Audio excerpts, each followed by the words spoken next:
Ang isang mahirap na batang magsasaka kakaluksa lang mula sa kanyang lolo. Ang matandang lalaki na siyang tanging pamilya ng bata ay pinaslang sa pamamagitan ng pagputol sa kalahati ng kanyang katawan. Kahit anong subok ng bata, hindi niya magawang umiyak. Wala siyang nadamang lungkot sa kanyang puso habang pinagmamasdan ang nasusunog na kubo. Habang iniisip niya ang lahat, napagtanto niyang isa siyang walang pusong tao. Isang araw, bumalik ang bata sa kanyang lolo at buong pagmamalaking ipinakita ang halamang tinatawag na Spirit Connection Herb na hawak niya. Pinuri siya ng kanyang lolo at sinabi nitong ang halaman ay matatagpuan na sa silangang bahagi, tulad ng sinabi nito. Ayon sa matanda, ang halamang yun ay may mataas na halaga. Bukod dito, ikinwento ng bata na may nakita rin siyang lungga ng mga sorrow na puro mga kuting lamang ang laman dahil wala ang kanilang ina. Sa pag-aalala, tinanong ng matanda ang bata kung inalis ba niya ang buhay ng mga kuting. Agad na itinanggi ng bata at sinabing ang pagpatay sa mga kuting ay magpapalungkot sa kanilang ina. Muling pinuri ng lolo ang kanyang apo at sinabing itabi ang basket para sa hapunan. Humiling ang matanda kay Jiang na mangako ng isang bagay. Sa kuryosidad, tinanong ni Jiang kung ano ang nais nito. Ang kanyang lolo ay nakiusap na huwag niyang ibunyag ang tunay niyang pagkatao sa sinuman. Subalit sa kabila ng kahilingan, humingi ng tawad si Jiang sa kanyang patay na pamilya. Sa pag-abot niya ng kanyang karit, nangako siyang hindi niya kayang tuparin ang ganoong pangako. Hawak ang karit, pinakawalan ni Jiang ang isang malakas na sigaw, sumisimbolo sa kanyang paghihiganti. Sa mapayapang bayan ng Zan, isang karwahe ang dumadaan sa lungsod. Sa loob nito, naroon ang mga kriminal at magnanakaw ng bundok na bagbog sarado. Ang mga tao sa paligid ay puno ng galit at pandidiri habang pinagmamasdan ang mga preso sa loob ng mga hawla. Isang hawla ang may nag-iisang preso sa loob at pinagmamasdan ito ng isang lalaki sa bintana. Tinanong niya ang kanyang kasama tungkol sa lalaking nasa loob ng hawla na nagbigay ng interes sa kanya. Ang preso, bagamat sugatan at nakaposas, ay tahimik lang. Habang umiinom ng tsaa ang lalaking nasa bintana, sinabi niyang ang batang yun ay kasing bata ng kanilang master. Sinabi rin niya na hindi dapat maliitin ang preso dahil baka siya pa ang pinakadelikado sa lahat. Binansagan ang batang yun bilang side demon killer dahil sa dami ng kanyang mga pinagpapatay. Ngunit sinabi ng kasama na siya'y isa lamang mababang uri ng mamamatay. Sa kalagitnaan ng eksena, may isang bato na tumama sa ulo ng batang preso. Ang taong naghagis ng bato ay sumigaw na nararapat sa preso ang mas masahol pa sa parusa ng Diyos. Sa kabila ng mga insulto, nanatiling tahimik ang preso. Hindi makapaniwala ang lalaking may sombrero sa nakita niya. Si Jiang ang preso, sugatan at duguan. Sa pagkakita sa kanya, biglang tumayo ang lalaki at binawi ang kanyang kahilingan, habang sinasabi ng kanyang kasama na mukhang babae ang mukha ng mamamatay tao. Lumabas ang isa sa mga sundalo at tumayo sa harap ng hawla ng bata. Mukhang natagpuan ng lalaki ang hinahanap niya. Si Jiang ang perpektong tao na kukunin niya. Samantala, sa loob ng Golden Jade Hall ng Inner Castle ng Jiangyang, ang mga kulungan ay mahigpit na binabantayan. Nasa isang selda ang bida, mag-isa at may 2 bantay sa labas. Sinabi ni John na siya'y masyadong pabaya. Ang batang lalaki ay nagsimulang mag-isip tungkol sa taong kinamumuhian niya. Isang lalaking natatakot ngunit nakakagulat ang nagsabi na ang bata ay kahanga-hanga habang sinasakal niya ang bida. Ayon sa lalaki, hindi niya inaasahan na isang hindi kilalang bata ang sumusubaybay sa kanila. Itinuring ni Jiang ang lalaki bilang isang halimaw. Matapos ang mahabang paghahanap at pagkatalo sa iba, ang bata ay madaling natalo ng pumatay sa kanyang lolo. Alam niyang kung haharapin niya ulit ito, mauuwi lamang ito sa parehong pagkatalo. Hindi mahanap ni Jiang ang paraan para pabagsakin ang kanyang kalaban. Naaalala ng bata ang sinabi ng mamamatay tao na siya'y isang walang kwentang bata. Biglang naisip ni Jiang ang tungkol sa martial arts. Napaisip siya kung ang pagka-master sa martial arts ay magbibigay sa kanya ng tagumpay laban sa pumatay sa kanyang lolo, ngunit agad niya itong binaliwala dahil alam niyang baka hindi niya matutunan yun kailanman. Biglang may kakaibang gas na pumasok sa silid. Napansin ni Jiang, ang tinatawag na side demon, na ang amoy nito ay binubuo ng maraming halamang gamot na pamilyar sa kanya dahil sa kanyang lolo. Natukoy niya na hindi ito usok o apoy. Sinimulan niyang kilalanin ang mga bahagi ng gas, may lizard tail at purple parsnip. Nang ang mga bantay ay nagsimulang antukin, napagtanto niya ang presensya ng Valerian root. Nang bumagsak ang mga bantay, naunawaan ni Jiang na ito'y isang sleeping gas. Sa huli, ipinikit niya ang kanyang mga mata. Ang pinto ng selda ng Scythe Demon Killer ay binuksan. May pumasok sa hawla, ang lalaki na may sombrero. Gumamit ang lalaki ng aroma ng sleeping gas para dukutin ang perpektong kandidato. Ngunit nang alisin ang mga kadena ni Jiang, bigla siyang gumalaw. Namangha at nalito ang lalaki na may sombrero. Hindi pala natutulog si Jiang, nagkukunwari lang siya. Bago pa maintindihan ng lalaki ang sitwasyon, tinamaan siya ng isang malakas na sipa sa tiyan. Ginamit ni Jiang ang pagkakataong ito para tumakas.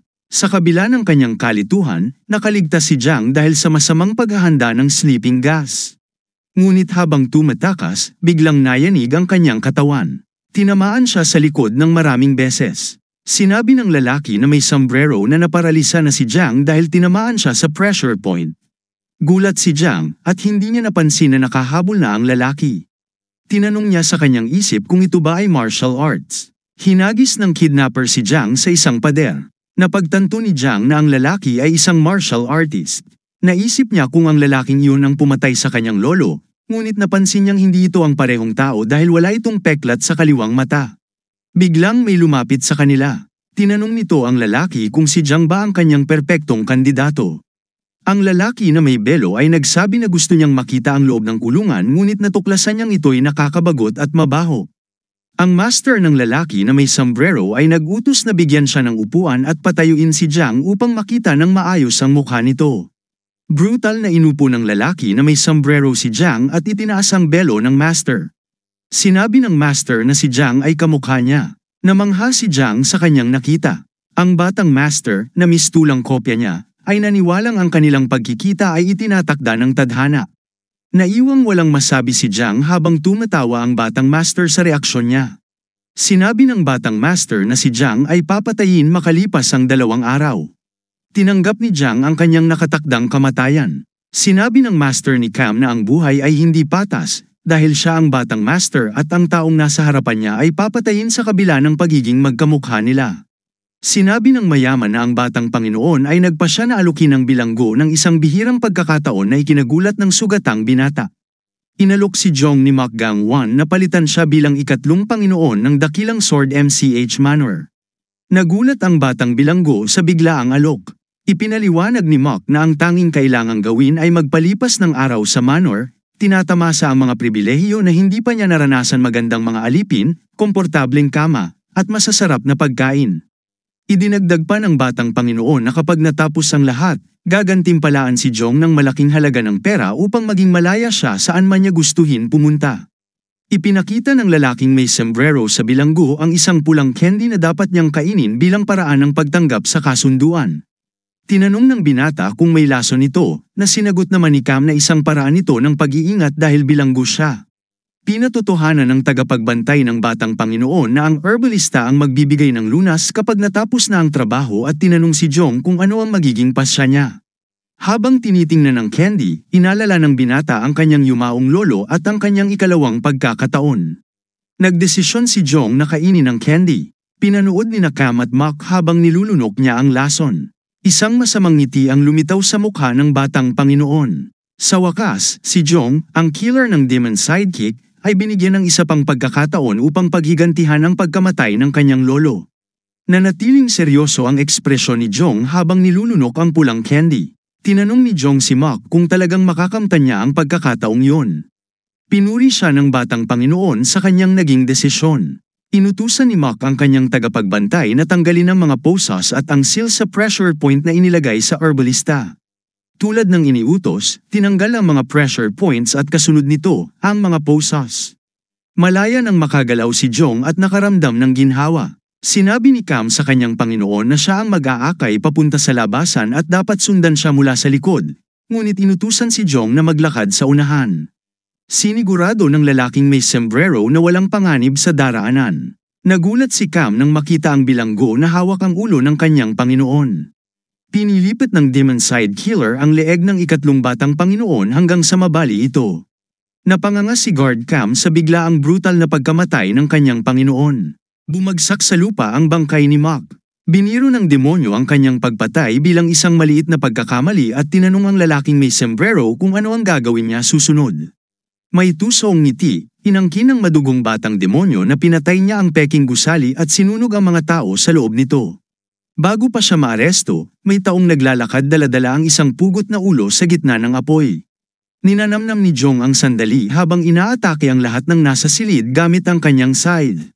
Nakikita niya ang kasiyahan sa kanyang ginagawang massacre. Isang baliw ng ngiti ang sumilay sa mukha ng Demon Scythe habang walang awang pinapatay ang lahat ng kanyang iniisip na konektado sa pagkamatay ng kanyang tagapag-alaga.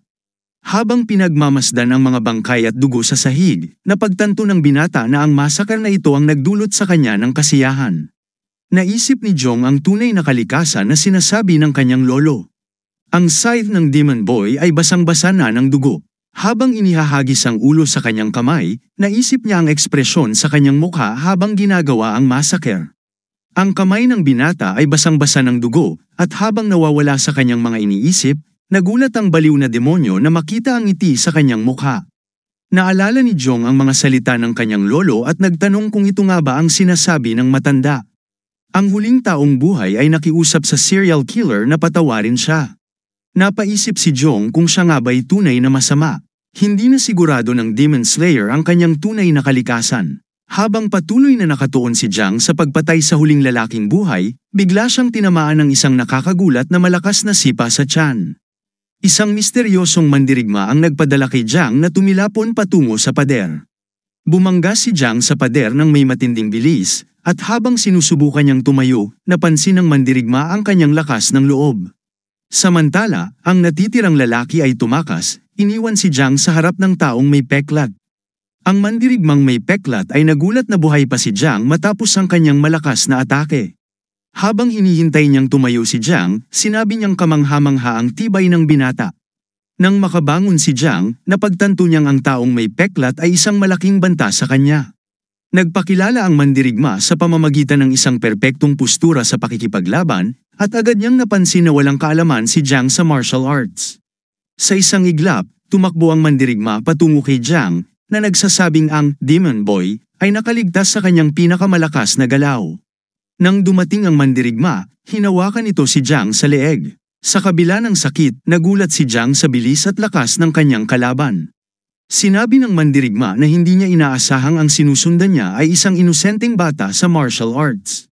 Ngunit bago pa makapagtanong si Jang, sinaksak siya ng mandirigma sa tiyan. Napuno ng sakit si Jang, nagsimulang umubo ng dugo, at napagtanto niyang maaaring ito na ang kanyang katapusan. Habang itinutulak ng mandirigma ang kanyang espada pabalik sa sugat ni Jang, sinabi niya na ang mga krimen ng Scythe Demon ay dahilan ng kanyang maagang kapahamakan. Dapat daw ay namuhay na lamang ng mapayapa si Jang, subalit pinili nitong sundan ang madugong landas ng pagkawasak. Unti-unting nawawala ng malay si Jang at iniisip na ito na ang kanyang wakas. Sa kabila ng kanyang sugat, nananatili siyang buhay ngunit nasa bingit ng kamatayan. Sa kanyang huling sandali ng pag-iisip, pinanggako ni Jang na bibigyan niya ng halaga ang anumang bagong pagkakataon na dumating sa kanya. Nangako siya na gagawin niya ang lahat upang hindi na muling mabaigo. Ngunit hindi pa natatapos ang kaguluhan. Si Cam, na bantay ni Mok, ay galit na hinawakan si Jang sa leeg at pinasadsad ito sa pader. Galit na galit si Cam sa ginawa ni Jang sa kanyang master at tinanong kung gusto ba nitong mamatay. Sa kabila ng banta, ngumiti lang si Jang at matapang na sumagot na hindi siya natatakot. Sa halip, ipinaliwanag niya na ang bulag na pagsunod ay tiyak na magdudulot ng kamatayan sa kanya. Nagulat si Cam sa lakas ni Jang habang sinusubukan nitong alisin ang mahigpit na hawak ng binata. Habang nakikipag-usap si Cam, ipinakita ni Jang ang kanyang talas ng isip, na hinuha ang kakulangan ng koneksyon sa pagitan ni Cam at ng kanyang master. Tinawag ni Jang itong dahilan kung bakit siya pa rin ay buhay. Hindi matanggap ni Cam ang mga sinasabi ni Jang at galit na sinampal ito patungo sa lupa. Habang nakadapa si Jang, kinuha ni Cam ang isang patalim mula sa kanyang likod. Sa malamig na tono, sinabi ni Cam na tatapusin na niya ang buhay ni Jang. Tinanong ni JN kung talaga bang hindi maiiwasan ang kanyang kamatayan. Tila naengganyong tanungin ng bantay na si Cam ang Demon Boy kung bakit niya ito dapat patawarin. Matalinong sinabi ng binata na kailangan niyang sumunod sa nagtatangga ng lunas sa lason o mamamatay siya. Naging curious si Guard Cam at tinanong si Jong kung ang ibig sabihin nito ay pagtataksil sa mock house at paggamit sa kanya bilang pawn. Ang ngiti ng slaughtering scythe demon ang nagkumpirma ng hinala ng tagapaglingkod. Tahimik na nag-isip si Guard Cam ng ilang sandali. Sa wakas, ginawa niya ang kanyang desisyon. Bigla, nagdesisyon si Guard Cam na umatake gamit ang kanyang punyal. Narinig ang tunog ng pagsaksak. Ang kutsilyo ni Guard Cam ay tumama sa isang bagay. Tumingin si JN ng blanke sa talam na ilang pulgada ang layo mula sa kanyang mukha. Ang lalaking may sombrero ay isinuksok muli ang kanyang punyal sa kaluban. Makikilala na ngayon si Jong bilang Mokgang 1. Isang ngiti ang lumitaw sa mukha ng binata, ang dugo at paghihiganti ay namumuo sa nag-aapoy niyang mga mata. Ngunit sa Mocksword Manor, ipinatupad ng lalaking may sombrero ang kanyang mga kondisyon. Walang karapatan ang Steven na makipag-ugnayan sa mga nakatira sa manor. Sinabi ng puppet na ang kanyang papel ay walang kaibahan sa isang stand-in, ngunit pinagtibay ni Cam na hindi niya ito dapat tanungin sapagkat pinili niya ang posisyong yun. At kapag nalaman ang kanyang lihim, mamamatay siya dahil sa lason. Ngunit may karagdagan pang sinabi ang puppet master na pumukaw sa kuryosidad ng binata. Pinagtibay ni Guard Cam na papatayin niya si Jong kaagad kung siya'y magtatangkang maghimagsik. Sa isang blankong ngiti, sumang-ayon si JN sa huling kondisyon. Tinawag ni Guard Cam ang demonyo na nakakatakot at ibinigay sa kanya ang neutralizer ng lason na pipigil sa nakamamatay nitong epekto kada 24 na oras. Nagsimulang sumikat ang araw sa Swordmock Manor. Iniisip ng binata ang kanyang swerte. Hindi lang nakaligtas si JN sa lalaking may peklat, kundi nagkaroon din siya ng pagkakataon na matamasa ang isang bagong karangyan. Nangako ang Scythe Demon na naniniwala na ang kanyang kaligtasan ay dahil sa kanyang yumaong tagapag-alaga, na hindi siya magpapahinga hanggang sa makapaghiganti para sa matanda. Tanging paghihiganti lamang ang laman ng isipan ng binata simula nang natagpuan ang bangkay ng yumaong Modiang W. Iniisip ni Jong na inakala ng lalaking may peklat na ang nakita niya ay isang bangkay. Nagsimulang mag-isip ang Demon Scythe tungkol sa martial arts. Sinabihan si Jong na ang ikatlong batang Panginoon ay kabilang sa isang martial clan, kaya't gagayahin niya ito upang matutunan ang kanilang mga teknik. Ang susunod na hakbang sa plano ay hanapin ang pumatay sa matanda. Naalala ni Jong ang pugot na estado ng kanyang lolo noong huli niya itong nakita. Isang ngiti ang lumitaw sa kanyang mukha habang iniisip ang paglaslas sa lalaking may peklat, tulad ng ginawa nito sa lolo niya.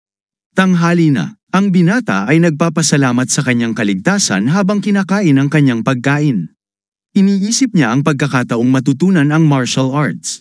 Ngunit may isang bagay na tila nakakaabala sa kanya. Ang bantay na inilagay ng puppet master para sa puppet ay naging istorbo.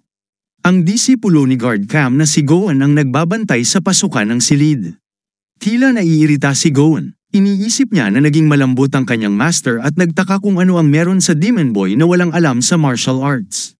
Noong una, nang malaman ng disipulo ang pagkamatay ng batang Panginoon, natarante ito at tinanong ang kanyang master tungkol sa plano.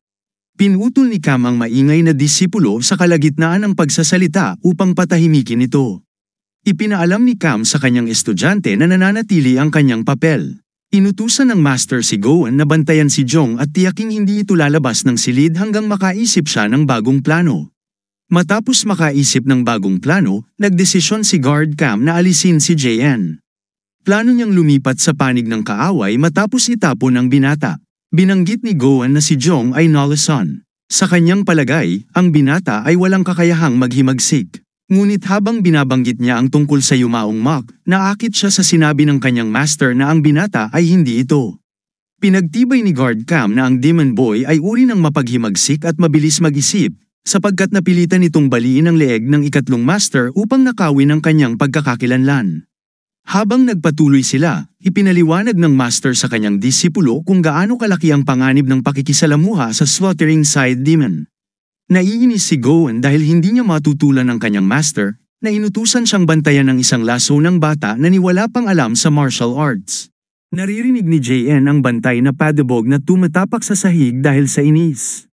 Naiintriga ang binata kung bakit inilagay ng kanyang dumukot sa kanya ang isang bantay sa kanyang pintuan at ginawang stand-in. Pagkaraan ng ilang araw, napansin ng Peking Master ang kapaligiran ng manor at nalaman na ligtas naman ito, kaya hindi na kailangan ng kanyang serbisyo bilang stand-in na nagdulot ng hinala sa binata tungkol sa kanyang papel.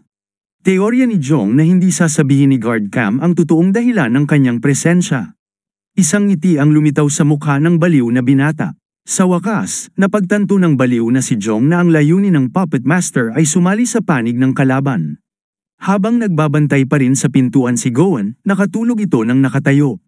Bigla siyang nagising nang buksan ng Peking master ang pinto. Nalilito, tinanong siya ng bantay kung gusto niyang magbanyo, ngunit tumanggi ito at sinabing gusto niyang maglakad sa labas at magtanong ng ilang bagay. Agad na inutusan ng naiinis na disipulo ni Guard Cam ang binata na bumalik sa kanyang silid, kung hindi ay papaluan niya ito. Habang hawak ni Goan ang kwelyo ng impostor, sinabi ng Demon Side na hindi naman magiging problema kung mananatiling lihim ang kanilang pagtatalo. Bigla, sinampal ng disipulo ang puppet sa dingding. Inutusan ni Goan ang dating bilanggo na bumalik sa kanyang silid at tigilan ang kanyang kayabangan, dahil ang pagpapagalit sa kanya ay magdadala lamang ng kapahamakan. Tumahimik ng ilang sandali ang Demon Boy bago sinabing mas malakas ang master kaysa sa disipulo. Bigla, hinawakan ng impostor ang balikat ng naguguluhang bantay. Binuhat ni JN ang lalaki at inihagis ito sa lupa. Napahiga si Goan sa sakit, pinigilan sa sahig ng binata. Sinubukang tamaan ni Jong ang pressure points ng kanyang kalaban. Hindi makagalaw ang bantay at hindi makapaniwalang nagamit ng isang baguhan sa martial arts ang pressure point seal sa kanya. Nagsimula ng maniwala si Goan na marunong ng martial arts ang Peking master. Nagulat si Jong sa galaw ng disipulo at napaisip kung mali ang paggaya niya sa teknik ni Guard Cam. Laking gulat ni Goan nang marinig na ginaya ng binata ang teknik ng kanyang master matapos itong mapanood ng isang beses. Napagtanto ng disipulo na tama ang sinabi ni Cam tungkol sa binatang yun bilang isang panganib. Sa takot, pinaalalahanan ng bantay ang Demon Side tungkol sa lason na nasa loob ng kanyang katawan. Kung hindi iinom ng neutralizer sa tamang oras ang stand-in, mamamatay ito ng masakit habang bumubulwak ang dugo mula sa kanyang mga butas. Ngunit habang tinatanong ni Goan na siya'y pakawalan, biglang hinawakan ng Demon Boy ang kanyang mukha. Nagtanong ang bantay kay JN kung nakalimutan na nito ang kanyang kondisyon habang kinakagat nito ang hintuturo. Ibinuhos ng Slaughtering Side Demon ang isang patak ng kanyang dugo sa bibig ng bantay. Nagsimulang mahirapang huminga si Goan at nagulat nang matuklasan niyang ang dugo ng demonyo ay nakakalason. Habang nakatuon ang bantay sa pag-circulate ng kanyang enerhiya upang maitaboy ang lason mula sa kanyang katawan, ipinaliwanag ng dating herbalist na sinubukan niya ang iba't ibang uri ng lason habang nagtatrabaho kasama ang kanyang lolo. Habang sinisipa ang laso ng bantay, ipinaliwanag ng demonyo na ang kanyang nakal-alasong dugo ay resulta ng kanyang nakaraan. Nagawa ni Jong na tukuyin ang mga halamang sangkap ng isang timpla base lamang sa amoy at lasa nito. Ipinahayag din ni Jong na may malademonyong ngiti, na siya'y immune na sa karamihan ng mga lason. Inamin ng baliw na wala siyang pangangailangan para sa neutralizer. Nang bumalik ang kanyang mukha sa normal, nagpasya siyang tanungin si Goan tungkol sa Mocksword Manor. Dahil si Jang lamang ang may kakayahang lunasan ang lason sa kanyang dugo, wala nang ibang magawa ang natatakot na bantay kundi makipagtulungan sa kanyang inaakalang isang demonyo. Maliwanag ang araw sa pangunahing bulwagan ng Mock Manor. Sa kwarto ng Manor Master, isang lalaking nakahiga sa kama ang inuubo. Ang kasalukuyang Manor Master, si Mock Inden, ay may sakit at nakarite sa kama. Ang manggagamot na gumagamot sa kanya ay nagsisimula ng mawalan ng pag-asa. Labis na nag-aalala sa kanyang master, ang manggagamot ay walang magawa upang matukoy ang sanhi ng sakit nito, sa kabila ng paggamit ng lahat ng kanyang kaalaman at karanasan, pati na rin ang maraming halamang gamot.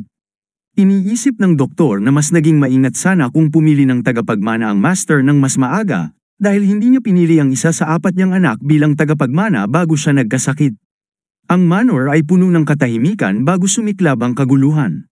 Ang 4 na anak ay magpapakamatay upang makuha ang posisyon ng kanilang ama sakaling ito ay pumanaw. Ayon sa doktor, ang unang asawa ni Inden ay pabor na pabor sa panganay na anak at gagamit ng anumang paraan upang matiyak na siya ang tagapagmana. Dumating si Lady Sak, ang unang asawa ni Mock Inden, upang suriin ang kalagayan ng kanyang asawa, na nagpagulat sa matandang doktor. Habang binabati siya ng lingkod, tinanong niya muli ang kondisyon ng master. Humingi ng paumanhin ng doktor sa unang asawa, na nagsasabing kulang ang kanyang kaalaman upang pagalingin ang kanyang asawa mula sa di mabatid na karamdaman, tulad ng kanyang inaasahan.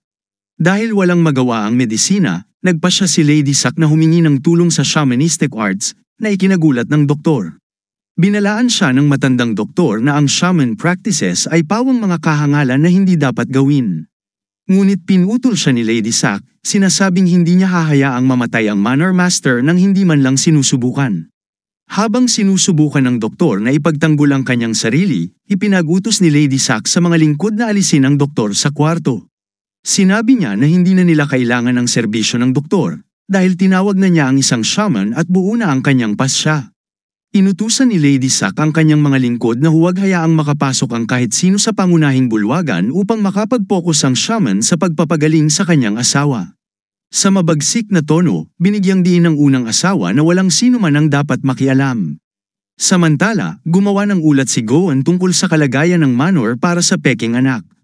Nag-isip ng malalim si Jong tungkol sa sitwasyon. Tinanong ng Demon Side si Goan kung handa na silang umalis. Sa tanong ng bantay tungkol sa destinasyon, malinaw na sa Demon Boy ang sagot. Tumingin sa bintana ang Peking Master na nagpasya ng bumisita sa Manor Master. Magkasama ang impostor at ang bantay sa labas ng Manor. Hinulaan ni Jong na gagamitin siya ni Mac Bangon at Cam bilang stand-in upang galitin ang panganay na anak, si Mac Hango, at pasimulan ng isang labanan hanggang kamatayan na kinumpirma ni Goan. Si Mac Hango, isang 20 taong gulang, ay kilala sa kanyang birthmark sa kaliwang pisngi at sa kanyang pag-ibig sa alak at babae. Dahil dito, madalas niyang bisitahin ang tavern halos araw-araw. Ang ikalawang anak naman, si Anpan, isang matalino at 18 taong gulang na may matatalas na mata na hawig sa kanyang ina, ay gagamit ng anumang paraan upang masigurado ang kanyang sarili bilang tagapagmana ng Lord. Ang plano ay paslangin ng ikalawang anak ang impostor at hintayin ang panganay na anak na itarak sa kanya ang isang kutsilyo mula sa likod, na magdudulot ng isang laban hanggang kamatayan sa pagitan ng dalawang nakatatandang magkapatid. Ang estratehiya ay kilala bilang winning by default plan. Sa huli, hindi mahalaga kung sino ang mananalo sa duel, dahil tatanggalin din siya bilang tagapagmana sa pagpatay sa kanyang kapatid. Ginawang malinaw ng plano ng tunay na Macgayan na ang pinakamagandang auction para maging Panginoon ng Manor ay hindi niya palalampasin. Ang plano ng ikatlong batang master ay perpekto hanggang sa biglang pinatay siya ng Scythe Demon. Tinanong ni Goan ang Peking Master kung ano ang dahilan ng pagbisita kay Inden. Sagot ni JN, ang kondisyon ng Manor Master ay tiyak na magsisimula ng karumal-dumal na awayan sa pagitan ng mga magkakapatid. Nabahala si Goan at binalaan ng Demon Boy tungkol sa kanyang master. Ngunit binaligtad ni JN ang usapan at hindi tuwirang tinakat ang gwardya. Sinabihan siyang gawing lihim ang pagbisita, isang pahayag na lubos na ikinatakot ni Goan. Samantala, si Lady Sick ay nakatayo sa labas ng inner hall ng Manor.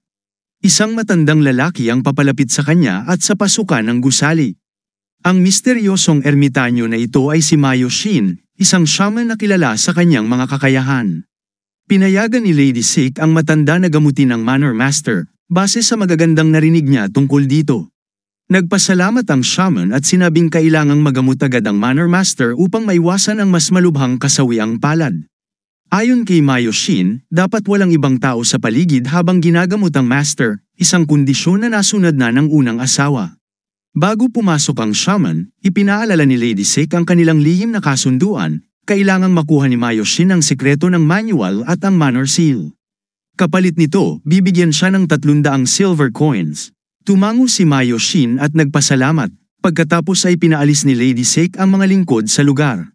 Sa una, hindi talaga nais ni Lady Sick na gumamit ng kakaibang paraan tulad ng shamanism. Ngunit ang kanyang atensyon ay biglang naaga ni Mayo Shin. Napansin niya ang batang si Ma Chu-chan, ang bunsong anak ng Manor Master. Anak ito ni Aisha, isang artist na minsang nagkaroon ng relasyon sa Master. Bagamat handang patawarin ni Lady Sick ang affair, hindi niya matanggap na magkaroon ng pagkakataon ng anak sa posisyon bilang Panginoon ng bahay. Habang papalayo si Lady Sick, dumating naman ang Peking Mock at ang gwardya. Napansin ni JN ang batang lalaki.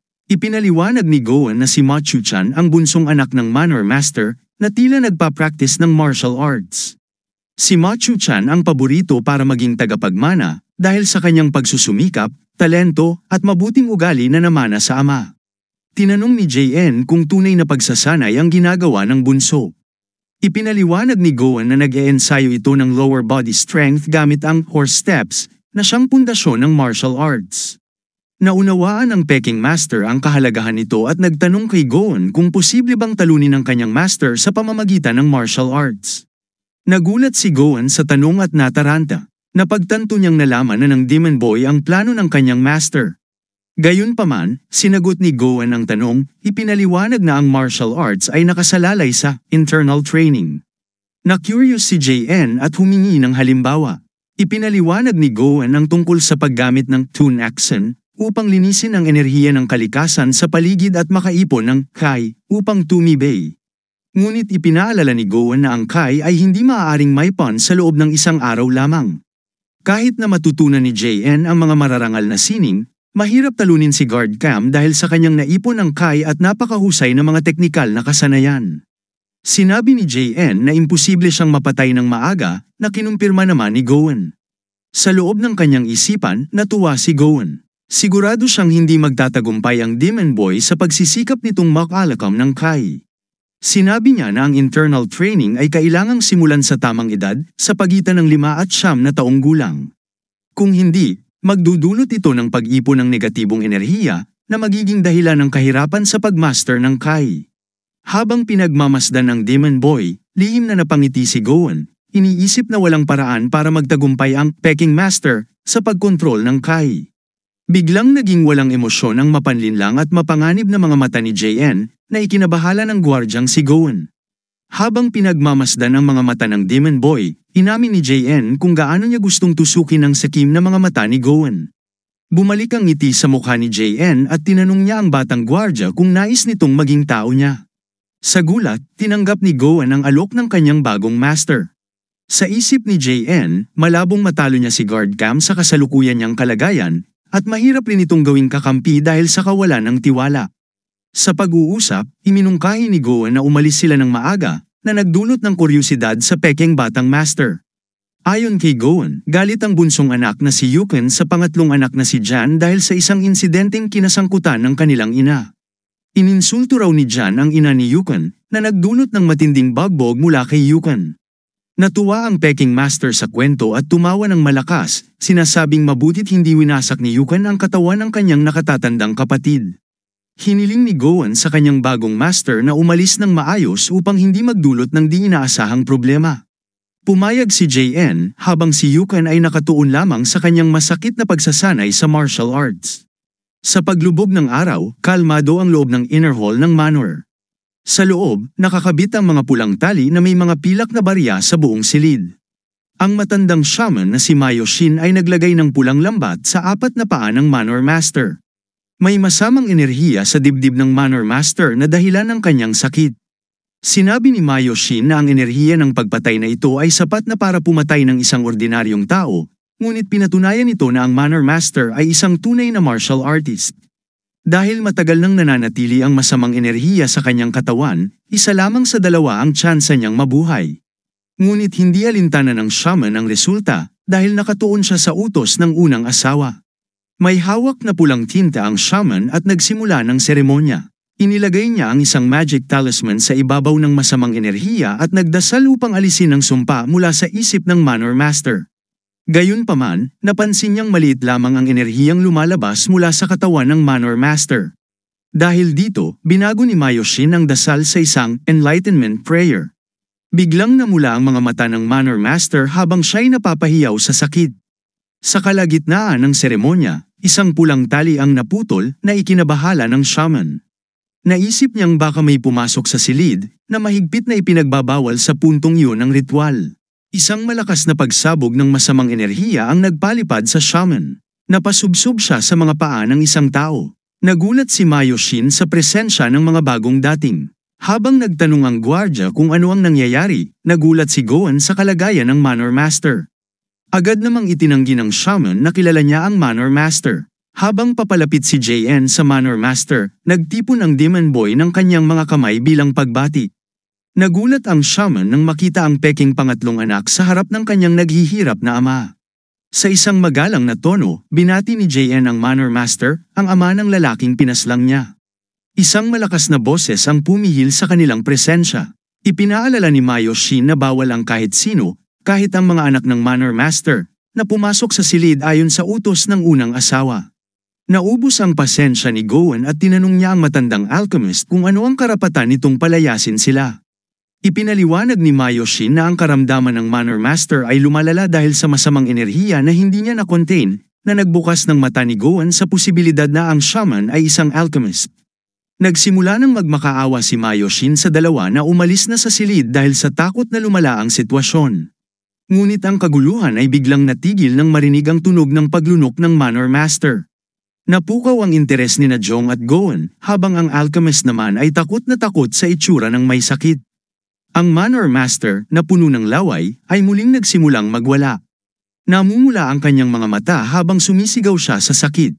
Ang anteng-anteng na nakalagay sa kanyang dibdib ay nawala at nagsimulang kumalat ang masamang enerhiya, na nagresulta sa pag-angat ng kanyang katawan na tila nawala ng kontrol. Sa takot, iniutos ng shaman sa dalawang lalaki na pigilan ang Manor Master upang mapanatiling buo ang pulang lambat.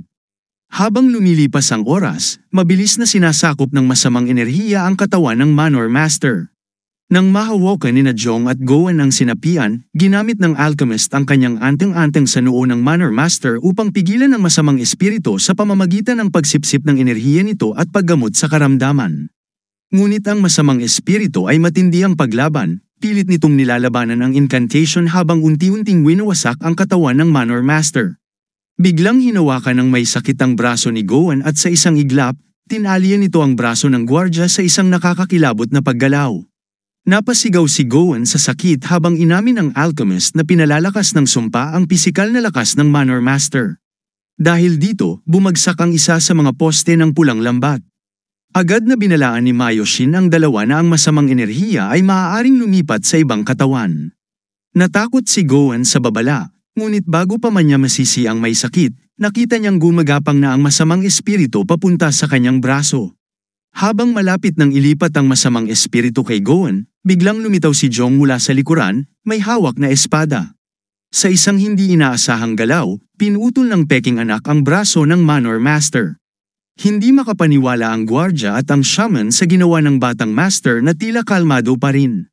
Habang gulat pa rin ang dalawa, napansin ni Jong na ang sumpa ay nagtatangkang bumalik sa katawan ng orihinal na host. Sa isang mabilis na desisyon, muli niyang pinutol ang braso ng peking ama upang tuluyang pigilan ang sumpa.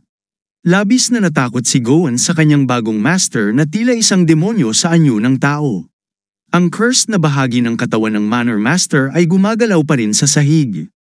Agad na inilagay ni Myoshin ang isang anteng-anteng sa nahawaang braso upang kontrolin ang sumpa, habang ginagawa naman ni Gowen ang lahat upang pigilan ang pagdurugo ng Manor Master. Samantala, ang shaman ay naiipit sa kaguluhan. Habang iniisip niyang tumakas upang maiwasang sisihin sa pagkabigo ng ritual, isang espada ang biglang tumutok sa kanyang leeg. Nagsimulang kabahan si Myoshin at tinanong si Jong kung bakit. Pinatahimik ni Jong si Gowen na tila magsasalita sana. Sa malamig na tono, tinanong ng peking anak kung ang masamang espiritu ang dahilan ng sakit ng kanyang ama. Agad na itinuro ng alchemist ang halata na ang Manor Master ay hindi pa rin ligtas sa panganib. Isang shaman ang nagpahayag na hindi dapat sayangin ni Jong ang kanyang oras maliban na lang kung gusto rin niyang ikamete ng martial artist. Napagtanto ni Mue na nagkamali siya nang mapansin ng batang lalaki ang salitang "rin" na nasabi niya nang hindi sinasadya. Tinanong ng batang demonyo ang matandang lalaki kung sino ang nagnanais ng kamatayan ng Manor Master. Tinanong ni Jang ang shaman kung ang amo nito ang hindi nagbibigay halaga sa buhay ng Manor Master, ngunit pilit itong itinatanggi ng matanda. Habang papalapit ang espada sa leeg ni Myoshin, sinabi ng peking batang master na ang tanging paraan ng shaman upang makaligtas sa kamatayan ay ang pagsasabi ng katotohanan. Sa wakas, inamin ng matandang lalaki na si Lady Sok ang walang pakialam kung mabuhay o mamatay ang kanyang asawa. Labis na nagulat si Gowen nang marinig na nais ng unang asawa na agawin ang lihim na manual at ang selyo ng Manor Master. Samantala, nagtaka si JN tungkol sa kalikasan ng mga bagay na ito. Hindi makapaniwala ang bantay na nagawa ni Lady Sok ang ganoong bagay, at inakala niyang sigurado ng magiging tagapagmana ang unang anak bilang pinuno ng kanilang tahanan. Iminungkahi ni Gochen sa kanyang master na dapat nilang tulungan ang peking ama nito habang iniisip kung paano mapipigilan ang pag-akyat ng unang anak bilang pinuno ng pamilya. Sinabi niya na papatayin ng unang asawa ang batang demonyo kapag namatay ang kanyang asawa. Sumang-ayon ang batang master sa bantay dahil sinabotahin niya ang plano ni Lady Sok. Sinabi ng shaman na gagawin niya ang lahat upang tulungan ang Manor Master, ngunit hindi ito sinang-ayunan ni Jay at iniutos niya sa matanda na ituloy ang plano na siyang nagpagulo sa isipan nito. Nagdesisyon ang batang demonyo na hayaan si Miyoshin na hanapin ang lihim na manual at ang selyo ng Manor Master. Labis na nagulat ang bantay at ang matanda sa desisyon ng batang master. Binalaan ni Miyoshin ang peking batang master na maaaring ikamete ng Manor Master ang plano, ngunit hindi siya nag-alala. Inakala ni Gohan na isa siyang baliw at nagtaka tungkol sa kanyang plano.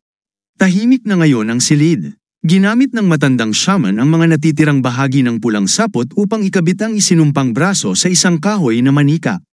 Tinanong ni Jiang tungkol sa layunin ng sinumpang manika at ipinaliwanag ni Miyue na ito ay isang peking sisidlan na dadayain ang masamang espiritu upang isipin itong ito ang Manor Master na maaaring mamatay sa muling pakikipag-ugnay sa nakamamatay na enerhiya. Sinimulan ng matandang shaman ang kanyang orasayon. Habang nagpapatuloy ang incantation, nagsimulang gumapang ang masamang espiritu sa pulang sinulid. Biglang lumabas ang isang demonyong kamay mula sa naputol na braso at hinawakan ang peking sisidlan. Ang mga mata ng Lord of the House ay nagningning ng asul habang sumigaw siya ng malakas. Hindi makapaniwala ang batang master at ang kanyang kasama sa kanilang nasaksihan habang nagpapatuloy ang incantation ng matanda. Nagsimula ng durugin ng demonyong kamay ang kahoy na manika na siyang masamang palatandaan. Naisip ng shaman kung gaano kalakas ang nakamamatay na enerhiya at na ang anumang karagdagang pagtatangka ay magpapalaya sa masamang espiritu. Habang iniisip niya kung paano lulutasin ang problema, napagtanto niyang hindi makikipagtulungan ang may hawak ng espada. Biglang nakaisip si Miyoshin ng paraan at isang palihim ng ngiti ang lumitaw sa mukha ng alchemist. Sinabi ng matanda na palalayasin niya ang masamang espiritu ngunit kailangang umalis ang bantay. Nagdesisyon si Gohan na umalis dahil tila hindi angkop ang kanyang presensya sa silid. Nang makaalis ang batang bantay, sinimulan muli ng matanda ang ritual. Sa pagkakataong ito, ibinuhos ng shaman ang lahat ng kanyang lakas upang magtagumpay ang orasayon. Biglang nagsalita ang masamang astral entity sa pamamagitan ng Manor Master. Labis na natuwa si Miyuen sa resulta ng ritual at inutusan ang espiritu na sagutin ang kanyang mga tanong. Gamit ang kapangyarihan ng ritual, napilitan ng matandang shaman ang masamang espiritu na ibunyag ang taguan ng lihim na manual at selyo ng Manor Master. Bagamat pilit itong nilalabanan, sa huli, inamin ng masamang astral na nilalang na ang mga ito ay nasa likod ng harapang pintuan ng bato sa ilalim ng medicine hall. Ngayon, parehong alam na ng baliw at ng matanda ang lokasyon ng mahahalagang bagay. Samantala, nagsimulang humiwalay ang mahiwagang anteng-anteng mula sa kahoy na manika. Nag-alala si Miin nang makita niyang dinudurog ng kamay ng masamang espiritu ang peking sisidlan. Iniutos ng matandang lalaki sa batang master na agad putulin ang pulang sinulid. Kailangan ng magmadali ni Jiang dahil inaakyat ng masamang espiritu ang kawad upang muling sakupin ang katawan ng Manor Master. Sa isang iglap, pinutol ng batang demonyo ang pulang sinulid. Biglang sinunggaban ng masamang mga kamay ang paa ng peking batang master. Nalito si JN habang nagsimulang akyatin ng masamang espiritu ang kanyang katawan.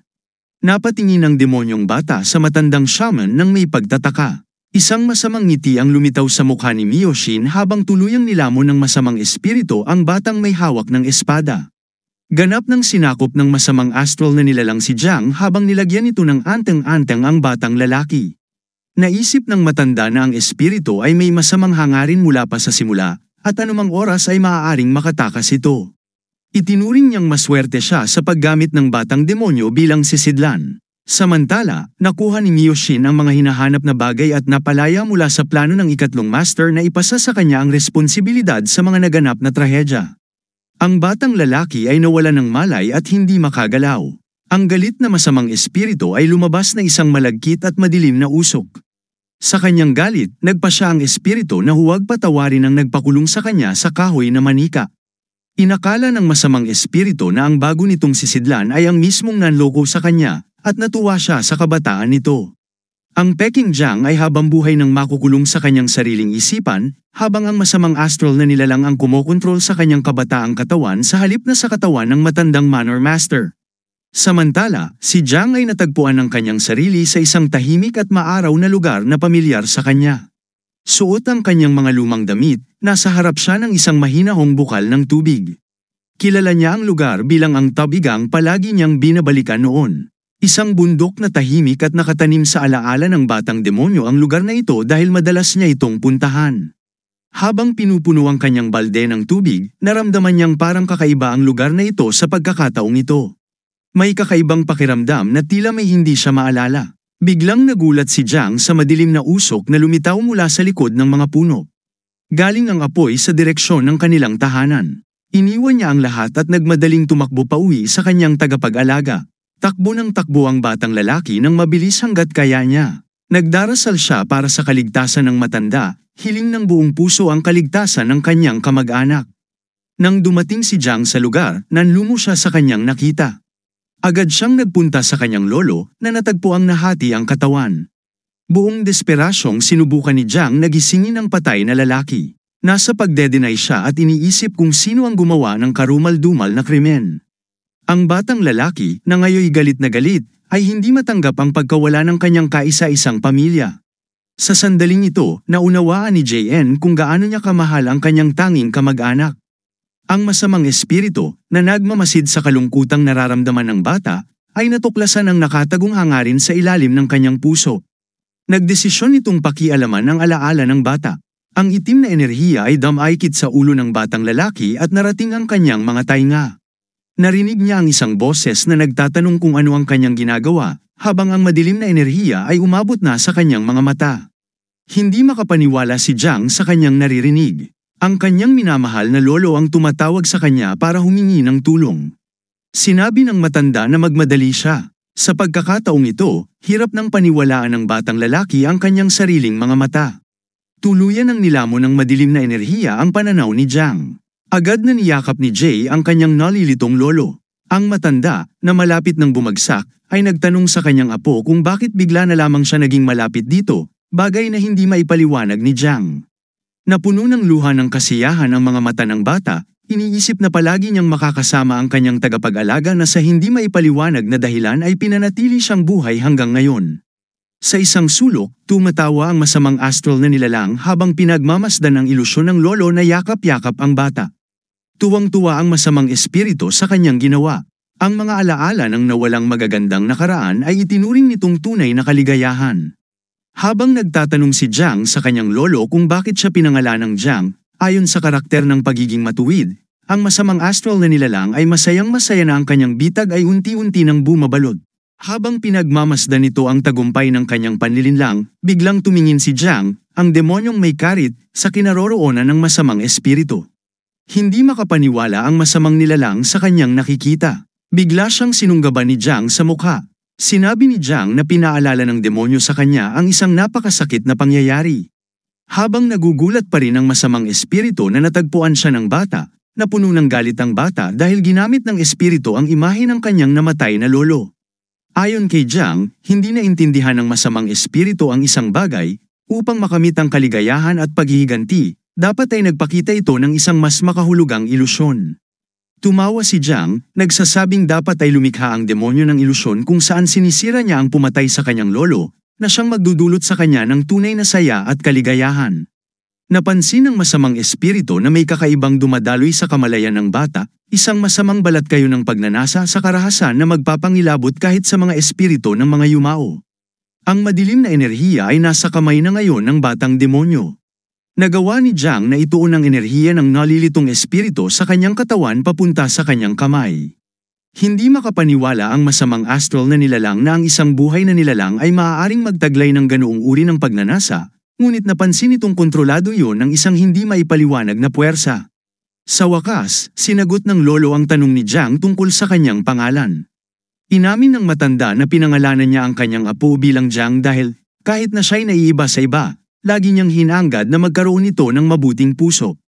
Sinabi ng tagapag-alaga ni Jiang na binigay niya ang pangalang yun upang gabayan ang bata patungo sa kabutihan habang unti-unti siyang naglalaho. Habang ipinapahayag ng matanda ang kanyang hiling na makita si Jiang na lumaki bilang isang matuwid na tao, nabasag ang maskara ng masamang espiritu sa sakit. Nagawang palayain ng masamang espiritu ang kanyang sarili mula sa pagkakahawak ng batang demonyo at tumakbo para sa kanyang buhay. Hinabol ng batang demonyo ang espiritu na nagpas siyang umatras patungo sa malalim na kamalayan ng bata. Habang tumatakbo ang masamang espiritu, iniisip nitong kailangan lamang nitong ma-access ang pinakamalalim na bahagi ng kamalayan ni Jiang dahil nasa katawan na ito ng bata. Unti-unting lumalayo ang batang may karit habang nakatakas ang espiritu. Nang mapansin ang berdeng damo sa ilalim ng kanyang mga paa, tumigil ang masamang espiritu at nakita ang araw na sumisikat sa kanyang basag na maskara. Napansin niyang nasa isang parang ng mga bulaklak siya, mayroong isang malaking pintuan sa gitna nito. Nagulat ang masamang astral na presensya na makakita ng parang ng mga bulaklak sa loob. Sa kamalayan ng bata, hindi maiwasan ng masamang espiritu na maengganyo sa misteryosong pintuan sa berdeng parang. Dahil may tatak na selyo ang pulang pintuan, inakala ng demonyo na ang mga alaala ng bata ay nakakandado sa likod nito at sinimulan niyang magtanong kung bakit. Subalit, hindi na ito inintindi ng masamang espiritu, basta't mabuksan niya ang pintuan at maabot ang sentro ng kamalayan ng bata. Biglang nagbago ang paligid na nagdulot ng kalituhan sa espiritual na parasito. Alarmado ang demonyo nang biglang lumitaw ang madilim na enerhiya mula sa parang ng mga bulaklak. Bigla, itinali ng madilim na enerhiya ang mga paa ng masamang espiritu sa lupa. Hindi makapaniwala ang nilalang na ito na ang mismong host nito ang lumalamon sa kanya. Sinubukan ng nilalang na demonyo na lumaban habang papalapit ang masamang pangyayari sa kanya. Si Jiang, ang batang may karit, ay malapit ng lamunin ng takot na espiritu. Ang masamang astral na nilalang ay nalulunod na at sa isang iglap, nasa bibig na ito ng bata. Sa ganitong paraan, ang sisidlan ang lumamon sa kanyang symbiote. Biglang bumalik si Jiang sa kanyang kamalayan. Si Maya Xin, ang shaman, ay nagulat sa matinding alon ng madilim na enerhiyang inilabas ng batang demonyo. Hindi makapaniwala ang shaman sa kanyang nakita, ang huwad na batang amo ay tinanggal ang selyo mula sa kanyang ulo. Ang madilim na enerhiya ay gumagapang palabas sa katawan ng demonyong may karit, na ngayon ay nagpapakita ng malademonyong aura. Isang misteryosong figura ang lumitaw sa likuran ng batang amo. Tumalikod si Jiang upang tingnan ang nilalang sa kanyang likuran, ang demonyong monghe ay nagpakita na. Samantala, isang lalaki sa labas ng inner manor ang nagtataka sa kanyang desisyon. Si Jiang Mangan, nalilito, ay nag-iisip tungkol sa kanyang mga aksyon. Ang lalaki ay humahanga sa manor master at itinuturing siyang isang bayani na hindi nagkakamali. 19 na taon na ang nakalipas mula nang magkita ang dalawang lalaki. Tinulungan noon ng Manor Lord si Jiang Mangan, na isang martial artist, upang talunin ang mga pirata, at kalaunan, siya ay naging tapat na tagapamahala ng Inner Manor ni Mo Indian. Habang naguguluhan, tumingala ang lalaki sa langit, iniisip kung paano umabot sa ganito ang lahat. Naalala ni Jiang ang unang asawa ng Manor Lord, na nagtanong sa kanya ng opinyon tungkol sa anak ng isang geisha na magiging bagong pinuno ng Mocksword Manor. Sinabi ni Lady Sikin na upang maprotektahan ang kinabukasan ng pamilya, kailangang linisin ng Inner Manor Master ang paligid ng Inner Hall hanggang mahanap ng shaman ang mga bagay na hinahanap nito. Pinayagan ni Jiang ang shaman na pumasok upang tulungan ng Mock House, ngunit hindi siya mapakali. Iniisip na ang matanda ay huwad at maaaring gamitin nila ni Lady Sikin ang gamot upang takutin ang Manor Master. Sa wakas, nagpa siya ang Inner Manor Master na kumilos dahil ang plano ng unang asawa ay labag sa kanyang panata kay Mock Indian. Samantala, si Maya Xin ay nagulat nang mapagtanto na ang masamang espiritong yun ay hindi pangkaraniwang espiritu ng paghihiganti. Tumawag ang batang demonyo ng isang mataas na uri ng masamang espiritu. Naghahanda na ang masamang monghe, ngunit nag-utos ang batang demonyo na patayin ang matandang manloloko. Natarante si Maya Xin. Sa isang iglap, ginamit ng shaman ang tanda ng aliw upang harangan ang masamang monghe. Ngunit litong-lito siya kung paano nagawang kontrolin ng batang amo ang isang masamang nilalang tulad nito. Sa kabila ng kanyang pagsisikap, napalakas ang espiritu, at hirap si Maya Xin na labanan ang masamang atake. Nang malupig ng masamang kaluluwa ang shaman, pilit bumangon si Maya Xin. Ang dagwang monghe ay nagpakawala ng isang malisyosong ngiti. Natatakot, kinuha ng matanda ang kanyang espada upang subukang labanan ang mataas na uri ng masamang espiritu gamit ang metal na sandata. Ngunit ang masamang espiritu ay mabilis na tumalon papunta sa matanda. Sa gulat ni Maya Xin, biglang lumabas ang maraming kamay ng demonyo mula sa bibig at katawan ng masamang monghe. Agad na inabot ng mga kamay ng kasamaan ang matanda. Nagmakaawa ang master ng masamang espiritu na iligtas siya kapalit ng kanyang katapatan. Ngunit sinabi ng ikatlong batang master na hindi niya palalampasin ang buhay ng matanda na inakala nitong sanhi ng kanyang panloloko noon. Gayunpaman, ipinaliwanag ng batang demonyo na hindi yun ang pangunahing dahilan. Nagulat si Mayoshin nang malaman na ang plano ng demonic monk ay alisin siya dahil sa kanyang kaalaman tungkol sa selyo ng Manor Master at sa lihim na manual. Habang nahihirapan siyang makatakas sa masamang espiritu, naunawaan ng matanda ang plano ng binata. At sa huli, nilamon siya ng demonic monk. Nalaman ng matandang shaman na siya ay pinagplanuhan upang maalis. Tinawag ng batang master ang bantay upang pumasok sa silid. Pagpasok ni Gohan, nagulat siya sa kanyang nakita, ang dakilang shaman na si Mayoshin ay wala nang iba kundi isang nabubulok na bangkay. Tinanong ng bantay kung patay na ang matanda, ngunit hindi sumagot ang batang master. Sa halip, inutusan niya ang bantay na dalhin ang katawan na ikinagulat nito. Bigla, sinimula ng batang demonyo na iwas-iwas ang kanyang espada. Ginamit ni Jiang ang kanyang sandata upang sirain ang silid ng Manor Master. Sinabi ng binata na si Mayoshin ay nabaliw at sa kanyang pagkabaliw, pinutol ang braso ni Makenbo. Hindi makapaniwala si Chan nang isiwalat ni Jiang na napigilan nila ang matanda habang sila'y naglalakad. Tinanong ng bantay ang batang demonyo kung sinadya niya ang kanyang kasinungalingan at ito'y kinumpirma niya. Nang tanungin kung may problema sa plano, sinabi ni Gohan na tila lihay-timo ang kwento ngunit nag-alala siya kung paniniwalaan ito ng iba, lalo na ni Lady Sok na maaaring magtanong. Sinabi niya na magmumukha siyang kaina-hinala. Tinanong ni Jiang kung hindi ba kapanipaniwala ang kanyang kwento. Sinabi ng bantay na kahit totoo man na nabaliw ang shaman, hindi ito tatanggapin ng kanyang amo. Nag-isip ang batang demonyo ng paraan upang gawing mas kapanipaniwala ang kanyang imbentong kwento. Sa wakas, nakaisip si Jiang ng solusyon, itinataas niya ang kanyang espada, na ikinagulat ni Go Chan, at biglang sinaksak ang sariling binti. Inilakip ng batang demonyo sa kwento na sinubukan ng baliw na matanda na putulin ang braso ng kanyang ama at tuluyang patayin siya. Nagulat ang bantay sa ginawang ito at sa balak ni Jiang. Itinapon ni Jiang ang sandata at tinanong ang bantay kung may maiaambag pa siya sa kwento. Ang kanyang determinasyon ay nagpatakot sa bantay, lalo na't sinaktan niya ang sarili para lamang sa isang kasinungalingan. Nang alukin ang tulong ni Gohan ang batang master para sa kanyang sugat, tumanggi ito, sinasabing kailangan niyang magmukhang mapatla para magmukhang totoo ang palabas. Tinawag ni Go Chan si Jiang na nakakatakot. Habang iniisip ng bantay kung paano niya iiwasan ang demonyong may karit, biglang may pumasok sa silid. Nagulat si Boom nang makita ang inner Manor Master na si Jiangan. Nabigla si Jiangan sa kaguluhan sa loob ng silid, ang kanyang isang armadong master at ang patay na shaman. Galit na inakusahan ni Jiangan ang dalawang lalaki na responsable sa sitwasyon. Sinubukan ni Gohan at Mach Dion 1 na ipaliwanag, ngunit hindi ito madaling paniwalaan. Ang ikatlong batang master ay nagsimulang manginig at sinabing tingnan ni Jiangan ang kalagayan ng kanyang ama. Bigla siyang bumagsak sa lupa. Nang tanungin ng inner Manor Master ang bantay kung bakit naroon ang ikatlong anak, nahirapan itong magpaliwanag.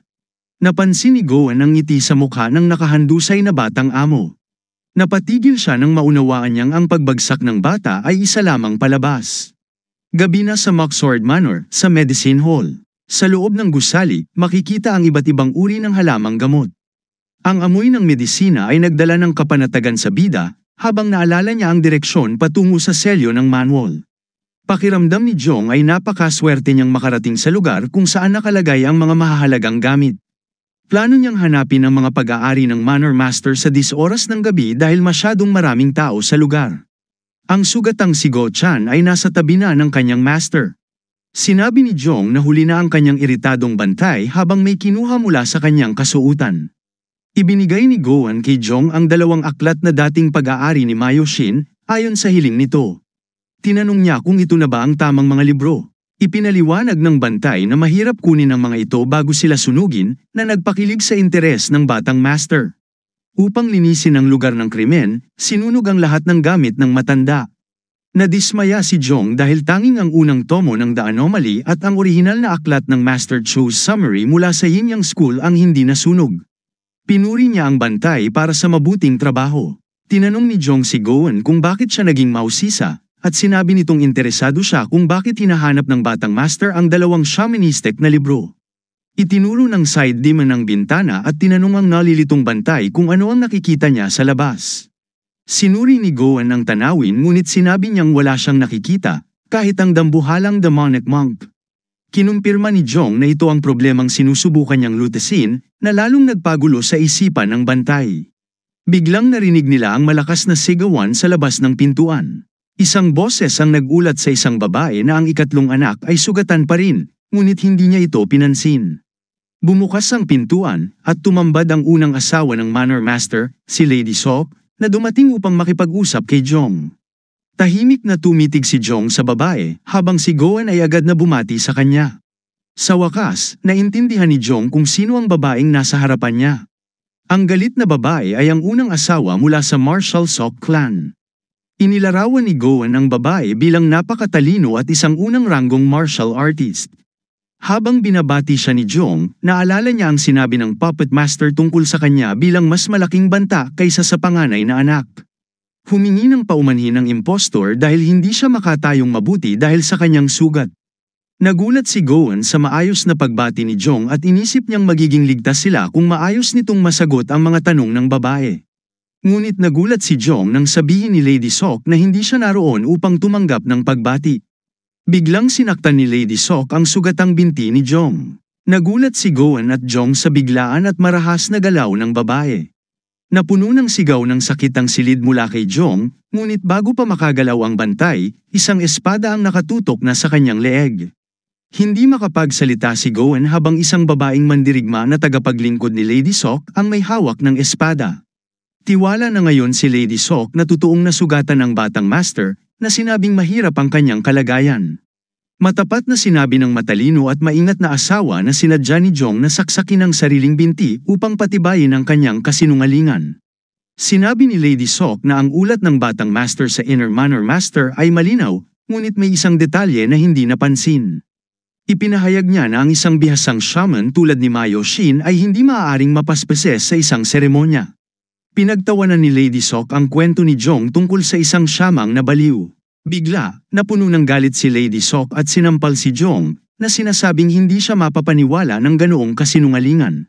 Napakalakas ng sampal ng unang asawa kaya nahulog sa lupa ang nasugatang batang lalaki. Sinabi ni Lady Sok na tatanungin lamang niya ang ikatlong batang master tungkol sa natuklasan nito sa silid ng Manor Master. Tahimik lang na nakaupo ang batang master sa kanyang sugatang binti. Sa di inaasahan, biglang umiti si Jong at nagumpisang tumawa ng mahinahon hanggang sa tumindi ito sa tila baliw na halakhak. Dahil dito, inakala ni Lady Sok na nabaliw na ang batang master. Biglang tumigil si Jong sa kanyang pagtawa at itinuro ang kanyang kalaban. Tinawag niya ang kanyang demonic monk. Lahat ay naguluhan nang biglang dumaan ang masamang espiritu sa katawan ni Lady Sok. Naiilang, nagtataka si Lady Sok kung ano ang dumaan sa kanyang katawan. Samantala, sinakal ng demonic monk ang kasambahay sa likod ni Lady Sok. Ang kakaibang tagpo ay nagpaalala kay Lady Sok sa kalagayan ng bangkay ni Min. Hindi niya namalaya na nakalapit si Jong sa kanyang likuran at tinanong siya kung hinahanap ba niya ang lihim na manual at ang selyo ng Manor Master. Habang patuloy na sinasakal ng demonic monk ang kasambahay, sinabi ni Jong na hindi sana kailangang gumamit si Lady Sok ng ultimatum, mas makakabuti sana kung negosasyon ang kanyang ginamit para makuha ang nais niya. Nagulat si Lady Sok sa mga hindi inaasahang kilos ng batang master.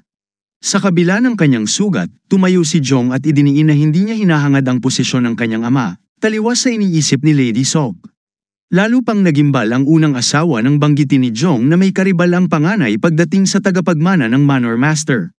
Sa kanyang baliw na anyo, sinabi ni Jong na dahil sa mga aksyon ni Lady Sok, ibibigay niya ang mahalagang gamit sa ikalawang anak. Ngunit lalong nag-init si Lady Sok nang mabanggit ni Jong ang anak ng isang geisha bilang isang mahuhusay na martial artist. Punong-puno ng galit at takot ang mukha ni Lady Sok habang sinasabi ni Jong na ang pagbibigay ng lihim na manual sa ikaapat na anak ang pinakamainam na solusyon upang matapos ang kanilang alitan. Ipinaunawa ni Jong kay Lady Sok na hawak niya ang kalamangan sa sitwasyong ito. Sinabi niyang malamig sa labas at binalaan ang unang asawa na mag-ingat. Biglang narinig ang isang malakas na sigaw mula sa Blessing Flower Hall ng tirahan ni Lady Sok. Sa labis na pagkadismaya, itinapon ni Lady Sok ang isang upuan sa pader at nilabas ang galit sa pamamagitan ng marahas na pag-apak sa mga kasangkapan. Sinubukang kalmehin ng kasambahay ang kanyang amo, Ngunit sumigaw si Lady Sok na hindi niya kailangang bumalik sa kanyang katinoan.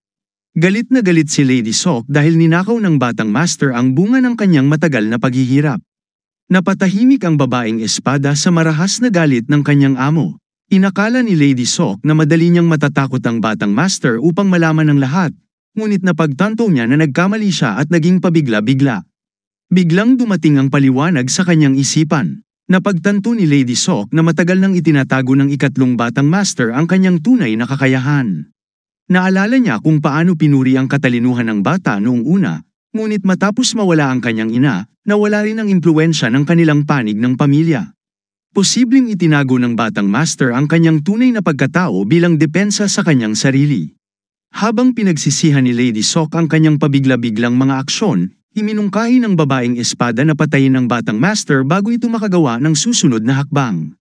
Ngunit tinanggihan ito ni Lady Sok, sinasabing mas lalo lamang lalala ang sitwasyon kung mapupunta ang lihim na manual sa ibang kamay. Nang tanungin ng babaeng espada ang kanyang plano, idineklara ni Lady Sok na hindi siya susuko sa kagustuhan ng Demon Boy. Huminahon ang unang asawa at nag-isip ng susunod na hakbang. Inutusan ni Lady Sik si Boat na magbigay ng ulat sa Phoenix Pavilion tungkol sa pagkamatay ng matandang shaman. Nagulat ang babaeng espadahan nang marinig ang pangalan ng Phoenix Pavilion. Ang yumaong matanda ay bahagi ng isang shaman ikong samahan na kilala bilang Phoenix Pavilion. Lumitaw ang isang masamang ngiti sa mukha ni Lady Sik habang iniisip na hindi magugustuhan ng ikatlong batang master ang resulta ng kanyang plano. Nang maglaon, sa hating gabi, binabasa ni Jong ang tungkol sa mga yumao na nagiging masamang espiritu dahil sa hindi natupad na paghihiganti, mula sa orihinal na aklat ng Yin Yang School na isinulat ni Master Chu. Ayon sa manuskrito, ang lakas ng isang masamang espiritu ay nakasalalay sa maraming kondisyon. Lumapit ang impostor sa liwanag hawak ang aklat at nakita niya ang iba't ibang uri ng espiritu, ang mahina at pulang espiritu na nakakadena sa isang lokasyon at nagdudulot lamang ng kilabot. Ang kahel na espiritu na kayang saktan ng katawan ng host nito. Ang dilaw na espiritu na nakamamatay at kailangang agad mapuksa. Biglang bumalik ang masamang espiritu sa tabi ng kanyang amo. Inakala ni Jong na ang kanyang demonic monk ay kabilang sa ikatlong uri ng espiritu. Tinanong niya ito kung natagpuan na nito ang kanilang hinahanap. Iniulat ng espiritu na ang pintuan ay nakatago sa likod ng bihirang gamit na tuyong dahon. Naging kapaki-pakinabang ang espiritu bilang tagahanap at taga siya Saturday ng mga nakatagong pintuan sa ilalim ng lupa. Gayunpaman, hindi magawang saktan ng demonic monk ang kasambahay dahil immune ang kanyang amo sa kapangyarihan nito. Naisip ni Jong na mahusay gumagana ang mga kapangyarihan ng kanyang espiritu sa iba ngunit hindi sa malalakas na martial artist tulad ni Lady Sik at Guard Cam. Habang iniisip ang solusyon, binuksan ni Jong ang shaman ikong aklat at nagdesisyong kontrolin ang isa sa mga berdeng espiritu na diabolical at kayang manipulahin ang kapaligiran. Ang mga berdeng espiritu ay itinuturing na lubhang mapanganib at kailangang agad na mawasak. Ngunit para kay Jong, ito ang susi upang makapasok sa lihim na daanan at makuha ang selyo ng Manor Master at ang lihim na aklat. Nagpasya siyang pasukin ang lihim na lagusan. Habang pababa sa mga hagdan, inisip ni Jong kung ang lagusang ito ay talagang ginawa lamang upang itago ang mga mahahalagang gamit. Sa dulo ng lagusan, natagpuan niya ang isang napakalaking madilim na kuweba. Sa harap niya ay may 4 na pintuang bato, tulad ng inilarawan ng espiritong gabay. Binuksan ni Jong ang ika-4 na pintuan kung saan naroon ang mga ninanais na gamit. Habang lumalalim sa kuweba, napaisip siya kung ang lahat ng ito ay kinakailangan upang maitago ang mga bagay na nais ng lahat. Sa di inaasahan, napandat ni Jong ang isang bato na nag-activate ng isang bitag. Isang higanteng bato na may nakakabit na tanikala ang bumagsak papunta sa kanyang ulo. Sa huling sandali, nailega ni Jong ang bitag. Laking gulat niya nang makita ang 3 ilaw na paparating mula sa malayo. Nang maglaon, nalaman niyang ito ay mga palasong bumubuo ng mga bitag. Nagawang iwasan ni Jong ang mga palaso gamit ang kanyang bilis. Ginamit niya ang kanyang lampara upang salagin ang mga papalapit na bitag. Sa kabila ng kanyang pagsisikap, muntik nang tamaan ng isang palaso ang kanyang puso, ngunit nagawa niya itong harangin sa tulong ng lampara. Habang tumitindi ang sitwasyon, napagtanto ni Jong na nagiging mas mapanganib ang kanyang misyon. Habang tumatakbo ang isang higanteng kahoy na panghampas patungo sa kanya, iniisip ni Jong kung ang lihim na aklat ay karapat-dapat na itago sa ilalim ng lupa at may mga bitag.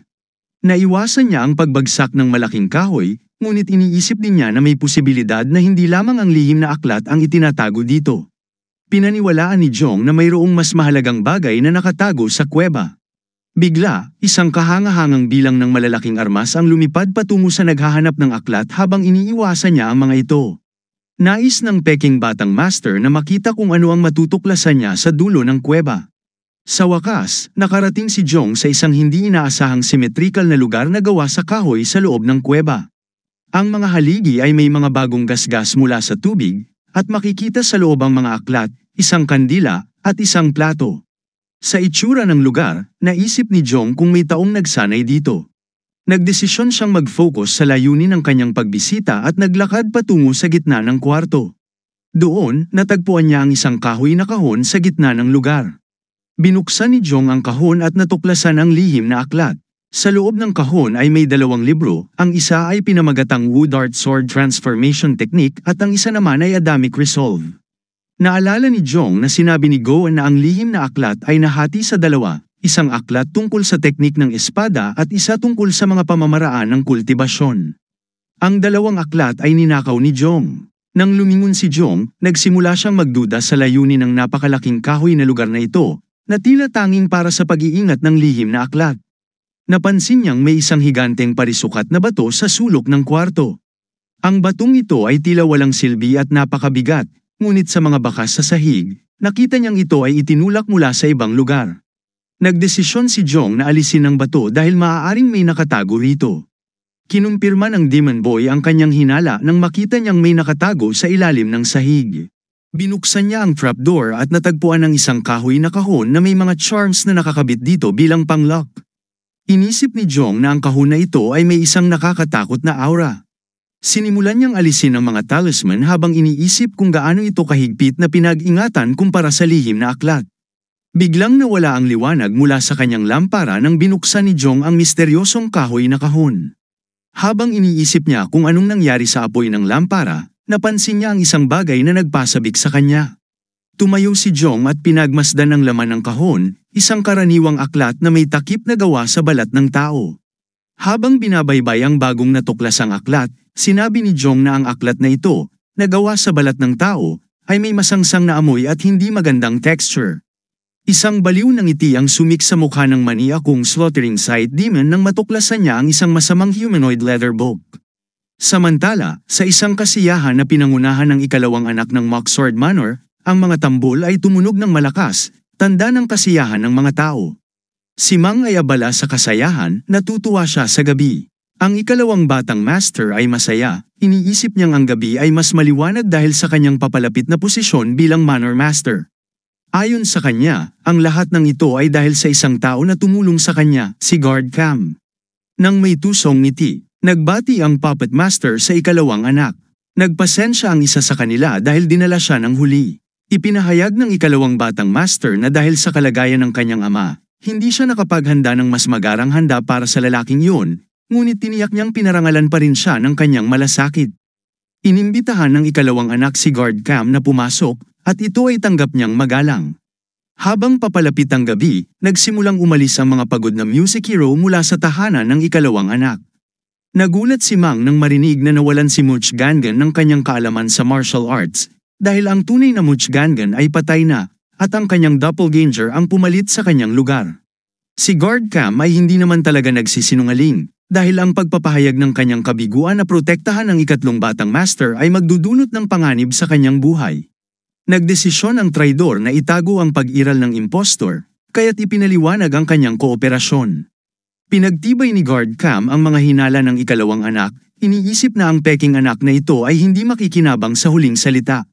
Inamin ng traidor na ang impostor ng ikatlong anak ay kasalukuyang hindi makapag-martial arts, at iniisip niyang putulin ang ulo ng impostor bilang simbolo ng kanyang katapatan sa kanyang nakatatandang kapatid. Masaya si Maon sa kawalan ng kakayahan ng kanyang kapatid sa martial arts at tinawag ang kanyang kapatid na isang imbesel na tiyak na nawalan ng karapatang maging manor master. Tumawa ang ikalawang anak, ipinaabot ang kanyang pasasalamat kay Guard Cam na kamakailan lang ay sumanib sa kanyang panig. Ngunit nag-alala ang matandang guard nang banggitin ng bagong master na hindi niya nais alamin ang dahilan ng kalagayan ng ikatlong batang master. Ipinahayag ni Mampan na pagbibigyan niya ang guard sa anuman ang dahilan, sapagkat lahat ng pagkakamali ay bahagi ng pagiging tao.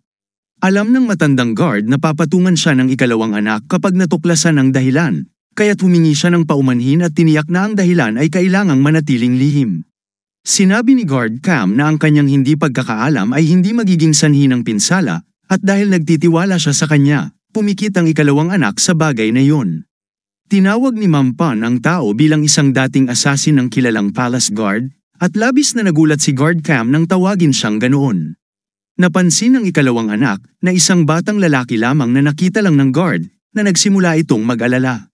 Na may ngiti sa kanyang mukha, nilapitan ni Ma'am Pan ang guard, tinanong kung lihim ba ang impormasyong yun, na nagbigay sa guard ng pakiramdam na sinaliksik ng batang master ang kanyang nakaraan. Ipinagkaila ni Guard Cam na ito ay isang lihim, at iniisip na naging pabaya siya sa kanyang bagong master. Nasisiyahan si Ma'am Pan sa reaksyong ito. Inutusan ng ikalawang anak ang kanyang bagong kaalyado na umalis at sinabi na tatawagin siya kapag kailangan. Habang umaalis si Guard Cam, pinanood siya ng batang lalaki mula sa bintana. Pinahayag ni Ma'am Pan na may lihim ang traidor, na nagbigay sa kanya ng paniniwala na may plano ang kanyang nakababatang kapatid. Si Shaylen, na malapit na sa early peak, ay ipinag-utos na alamin ang lihim ng ikatlong batang master at tiyakin ang kanyang kapansanan sa martial arts. Tinanong ng henchman ang kanyang master kung dapat ba siyang magtungo lamang para sa reconnaissance. Sinabi ng ikalawang anak na mas mainam kung magiging magaspang siya. Masaya namang sumang-ayon si S.H. Ilan sa utos ng kanyang master. Samantala, sa ilalim ng kahoy na templo, talagang naramdaman ni Jong ang tibok ng puso mula sa aklat na gawa sa laman ng tao. Bagamat naramdaman niyang may buhay ito, may kakaibang pakiramdam siya sa nararamdaman, tila ang anumang bagay na nasa pagitan ng kanyang mga daliri ay malapit ng mamatay. Nagtaka si Jong at nag-isip tungkol sa dahilan ng presensya ng demonic na aklat. Malapit nang maungusan ng kabataan ang kanyang pagkamausisa habang papunta siya upang buksan ang masamang aklat at basahin ito nang biglang pumasok ang isang kasamaan sa lugar. Bumalik ang demonic monk, tinanong siya ni Jong kung anong dahilan ng kanyang pagdating. Ang masamang espiritu ay nagpakita ng alarma sa nakita nito. Yumuko ang astral na nilalang bilang tanda ng paggalang at pagsunod. Hindi makapaniwala si Jong sa kanyang nakita, ang demonic monk ay kumilos na parang natatakot. Agad na nahulaan ng batang lalaki kung gaano kalakas ang aklat ng demonyo. Gayunpaman, mabilis na ibinalik ng batang lalaki ang aklat sa loob ng kahon. Iniisip na kung nandoon ang demonic monk, tiyak ay may kasamang ibang tao. Nang magtingin sa itaas, napansin ni Jong na may isang intruder na naroroon. Nag-focus siya sa kanyang nararamdaman at tahimik na sinusubukang matukoy ang presensya ng isang tao. Bumalik tayo sa labas ng palasyo, kung saan makikita ang isang magandang buo na buwan na nagliliwanag sa buong lugar. Ang batang lalaki na ipinadala ng ikalawang anak ay tumatalon sa mga bubong. Pagdating sa isang puno, napansin niya ang isang kakaibang bagay, si Cho Elseng, na nakatayo at nagbabantay sa oras ng gabing iyon. Nag-isip ang spy kung bakit ang batang lalaki ay nakabantay sa halip na protektahan ang nasugatang ikatlong anak. Tumalan si Cho sa mga bubong at nag-isip kung may mga bagay ngang itinatago ang mga tao. Lumapit siya sa silid ng ating protagonista, at pagtingin sa bintana, nakita niyang mahimbing ang tulog ng batang lalaki. Agad pumasok ang spy sa loob at tinanong kung bakit nakatayo ang gwardya na si Gowan sa labas kung hindi naman kailangan. Sinabi niya sa sarili na kailangan niyang suriin ang internal na enerhiya ni Gowan, ngunit napansin niya ang isang bagay sa maliit na mesa. Nakitang nakalagay sa tea table ang isa sa mga aklat na itinagong ng may-ari ng mansyon. Sinimulang pag-flip ng spy sa mga pahina ng libro at sinabi sa sarili na ito ay napakahalaga. Nagtaka siya kung paano ito nakuha ng batang master, ngunit mabilis niyang inisip na hindi mahalaga ito dahil ito ang kailangan nilang gamitin upang makuha ang kalamangan sa tagapagmana. Nagkomento ang batang lalaki na sila ay mananalo, ngunit hindi niya namalayang nasa likod niya si Jiang W. Agad na hinawakan ng protagonista ang likod ng leeg ng kalaban at agad pinatama ang ulo nito sa tea table. Tinatanong ng psychopath ang spy kung anong ginagawa nito sa loob ng silid, at walang awa niyang pinapatama ang ulo ng spy sa mesa. Ipinahayag niyang ilalagay niya ang batang lalaki sa pagtulog dahil siya ay mabait. Sa bawat hampas sa ulo ng spy sa mesa, ang tanging naiisip ng envoy ng ikalawang anak ay ang batang ito ay baliw. Pagkatapos ng libreng massage session, nakita natin ang spy na nakalutang na ang katawan, at nang magising siya, nakita niyang ang ikatlong anak ng may-ari ng mansyon ay masaya na siyang gising. Sa kanyang mga paa, tanging iniisip ng spy ay kung nasaan siya. Ngunit bago pa siya makapagsalita, ang unang ginawa ni Jong ay kumuha ng kutsilyo at pinatama ito sa lupa. Pagkatapos nito, may psychopathic na ekspresyon na sinabi niyang makikipag-usap muna siya sa spy. Samantala, kita naman natin ang sandali ng pagtatapos ni Mock sa pagpapalakas kay Iling, na iniwan siya sa sahig na sugat na sugat. Nang dumating si Goon, tinanong ni Jong kung alam ba ng batang lalaki kung sino ang tao na yon, at mabilis na ipinaliwanag ni Chan ang lahat. Nang marinig yun, napaisip si Jong kung bakit nandoon ang taong yun, at sumagot si Goon na hindi siya sigurado. Ngunit dahil nakasuot si Cho ng maskara, tiyak na naroon siya upang mangalap ng impormasyon. Inihagis ni Moch ang batang lalaki sa kanyang balikat at sinabi sa kanyang nasasakupan na pipilitin niyang ipagtapat ng spy ang lahat. Nang marinig ito, sinubukang pigilan ni Chan ang batang lalaki na nagsabi na hindi niya kayang torturehin ang batang yun at mas mabuti pa na palayain na lang ito. Binanggit din niya na ang ikalawang anak ay kilala sa pagiging sobrang protektibo sa mga nasasakupan nito.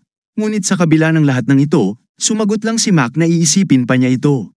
Hindi nagtagal, umalis si Mac dala ang walang malay na batang lalaki, at kahit na sinubukang pigilan ni Chan siya, hindi nakinig ang batang master.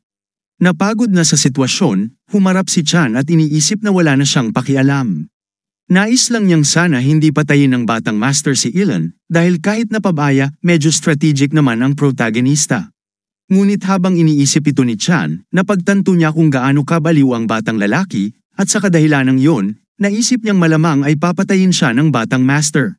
Bumalik tayo sa kasalukuyang sitwasyon. Nakabitin si Ilan na knuckle fan at tinanong ang batang master kung maaari siya nitong kalagin. Naguguluhan si Jaman at tinanong kung bakit niya aalisin ang tali ng kanyang kalaban. Ipinaliwanag ni Ding na naroon siya sa utos ng ikalawang anak ng may-ari, at hindi makakaligtas si Gan W kung magpapatuloy siya sa ginagawa nito. Sa kabila ng pagiging gulo ng sitwasyon, hiningi ni Ilan kay Jong na huwag nang gawing mas magulo pa at ibigay na lamang ang lihim na manual. Mabilis na nagtawanan si Mock at sinabi na nakumpirma na niyang totoo nga na pinahahalagahan ng kanyang kapatid ang mga nasasakupan nito, dahil may isa sa kanila na kumikilos na parang siya ang may kapangyarihan kahit nasa ganitong sitwasyon. Tumayo ang batang lalaki at sinabi niyang tutulungan niyang kalagin si Ilan, at ang mayabang na batang lalaki ay nagsabing maganda ang desisyong yun. Nagpasalamat si Cho at sinabi niyang kakalmayin niya ang ikalawang anak upang kalimutan ito. May nangyaring hindi inaasahan. Isang daliri ni Cho ang biglang nawala at may psychopathic na ekspresyon, hawak ito sa kamay. Tinanong ng protagonista si Ilan kung alam niya kung kanino yun. Labis na naguguluhan si Ding dahil nawawala ang kanyang daliri at hindi niya ito naramdaman. Higit pa rito, hindi siya makagalaw o makaramdam ng enerhiya. Hindi alam ni Cho ang iniisip ni CH, ngunit inihayag ni GNW na ginamit niya ang isang paralyzing poison sa spy. Ipinaliwanag ng batang lalaki na ginawa ito gamit ang mga halamang gamot mula sa medicinal hall at hindi mararamdaman ni Ilan ang anuman mula leeg pababa sa loob ng ilang oras. Habang itinaas ang kutsilyo, sinabi ni Mock na kung hindi agad sisigat si Cho sa kanyang mga tanong, puputulin niya ang isa sa mga daliri nito bawat segundo. Nagsimula na ang interogasyon at sa unang tanong, tinanong ni Mock kung ano ang dahilan kung bakit ipinadala ng kanyang kapatid si Cho doon. May nakakatakot na ekspresyon, hiniling niya sa mga kalaban na magsalita kaagad. Nang magtagal ang sagot, pinutol ni Mock ang isa pang daliri ni Cho. Patuloy na tinanong si Ilan at habang humihiyaw sa desperasyon, pinutol pa ulit ang daliri nito. Ang tanging nasabi lang ni Cho ay humihiling siya ng awa at pagkatapos ng ilang sandali, nagpasya si Mock na ang susunod ay ang hinlalaki ng kalaban. Nakita na ni Cho na halos wala na siyang kamay, kaya't nagdesisyon siyang magsalita at ibunyag ang lahat. Sinabi ni Ding na ipinadala siya ng batang master unang mag-check kung ang ikatlong anak ng may-ari ng mansyon. Nawala ng martial arts ang master, at pagkatapos sabihin yun ni Cho, labis siyang nag-aalala sa sitwasyon. Dahil sa stress, pati ang kanyang paghinga ay naging mabigat. Nang marinig ito, naguguluhan si Mock sa sinabi ni Cho, ngunit unti-unting naintindihan ng batang lalaki ang sitwasyon at sinabi na talagang nagpalit ng panig ang gwardya. Mabilis niyang ipinasok ang susunod na tanong, at dahil matalino si Mock, tinanong niya kung ang nagsabi na si Guard Cam ay hindi na nais mawalan pa ng ibang daliri. Sagot ni Cho, oo, at nang marinig ito ni Jiang W, sumagot siya na matalino si Cam sa ginawa niyang iyon. Sa isip ni Cho, hindi niya maisip na natapos na ng ikatlong batang master ang conclusion na nagkanulo si Cam, base lamang sa sinabi ni Mark. Tumayo si Mark at sinabi sa spy na wala na siyang ibang tanong. Tumingin siya kay Cho at nag-isip kung ano ang gagawin niya sa batang lalaki. Sa harap ng matinding presyon, ang tanging naiisip ni Cho ay mamamatay na siya.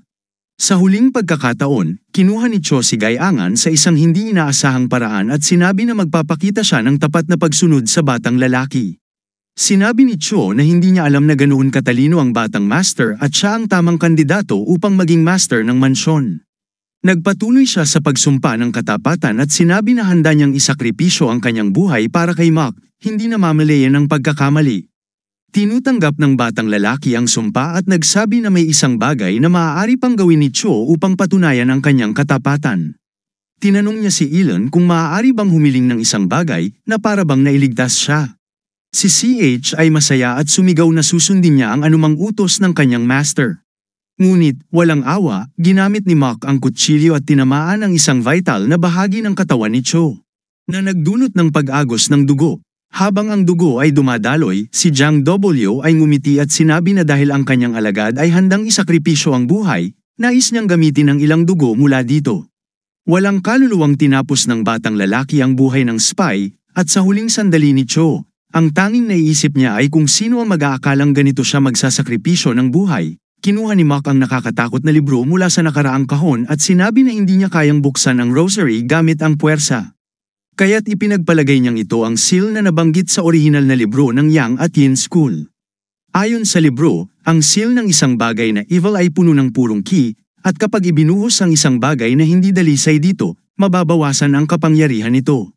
Kaya't ginamit niya ang dugo ni Cho na namatay sa isang hindi nararapat at kaawa-awang paraan upang ibuhos sa libro at matapos iyon, naging kumpleto ang purity. Sa sandaling iyon, tumayo ang protagonista, nanatili ng hindi gumagalaw ng ilang sandali, at nagsimula ng mabasag ang mga rosaryo na nagsesil sa nakakatakot na bagay. Nagtataka si Gammon kung ano ang mangyayari, ngunit nagsimula ng magbago ang mga bagay, at ang lahat ng dugo sa loob ng kahon ay nagsimulang lumipad sa iba't ibang direksyon. Ang isang lakas ay naghari sa nakakalaswang bagay na yun at ang pulang likidong yun ay nagsimulang maglagay ng dugo sa buong kwarto, pinapandiliman ang lugar. Kitang-kita ni Jianmon ang lahat ng ito at nahirapan siyang intindihin ang nangyayari. Ang dating dugo ay nagsimulang magbuo ng isang hugis ng tao, at sa kalaunan, naintindihan ni Mark kung anong klaseng bagay ang kanyang tinangka.